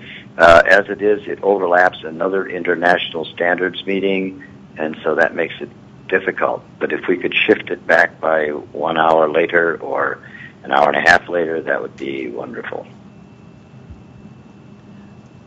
I don't have a strong opinion on the time. I'm okay with 10:30. I'm okay with 11:30, and I'm okay with noon. So if there's a hard thing, we can move it to noon on the 8th.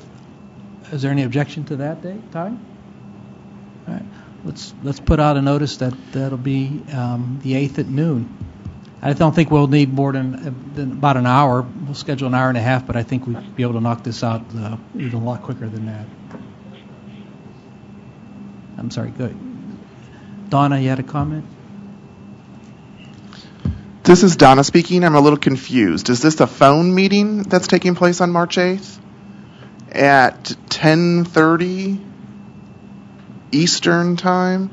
I'm sorry, I'm just a little confused. We talked about different times, and I just want some clarification as to exactly what time the meeting starts and what time the meeting will end.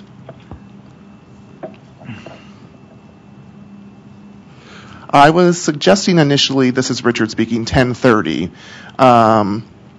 But one person, I'm not sure who it was, mentioned that they would prefer a later time to 11:30 or later, and nobody disagreed with doing it a little bit later. So we talked about having it around noon.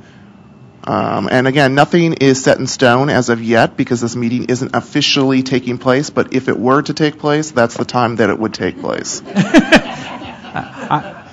This is David. I'd like to try to lock that down right now at noon on the 8th, an EAC meeting, specifically dealing with the TTY transition issue. That's the only agenda. This is Richard, Eastern Standard Time. Richard, I think you've been in Washington too long. Washington, D.C. time. Washington, D.C. talk. Yes. Gunnar, you have a comment? Yeah, Gunnar here. Shall we record also the 3 points that are still open in your proceedings, maybe? It is 9.3.1 about wideband audio, 9.8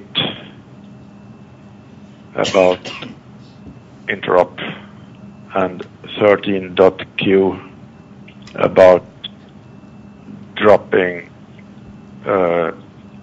requirement on TTY. Right. You. This is David. You talked about 9.8, 9.3.1. You said, and yeah, that was the first. Okay. 9.3.1. Okay. I thought there was also a comment about 9.2 within there. Okay. Okay. Gunnar, you're absolutely right. So we should focus on those 3 areas within the meeting. So 9.3.1, 9.8, and that recommendation Q are the 3 items that I believe we discussed. But Peter may have another one. Go ahead, Peter. No, this is Peter. I just on a different issues. Talked about was it a 6-month extension that EAC got? Someone just emailed me who was listening to the webcast and said if the original date was January 14th and we had a 6-month extension to be July 14th, is that? Oh, not that it makes a whole lot of difference. I think, right, I got you. So I think Susie's going to confirm the end date you're right, from January to July is the 6-month extension. Let's, if we can just confirm the extension deadline date, let's get that out there. I don't know, so if you would please confirm that, and we'll get that out to everyone. Good point, but yeah. Thank you for bringing that to my attention. Okay. We'll let everyone know.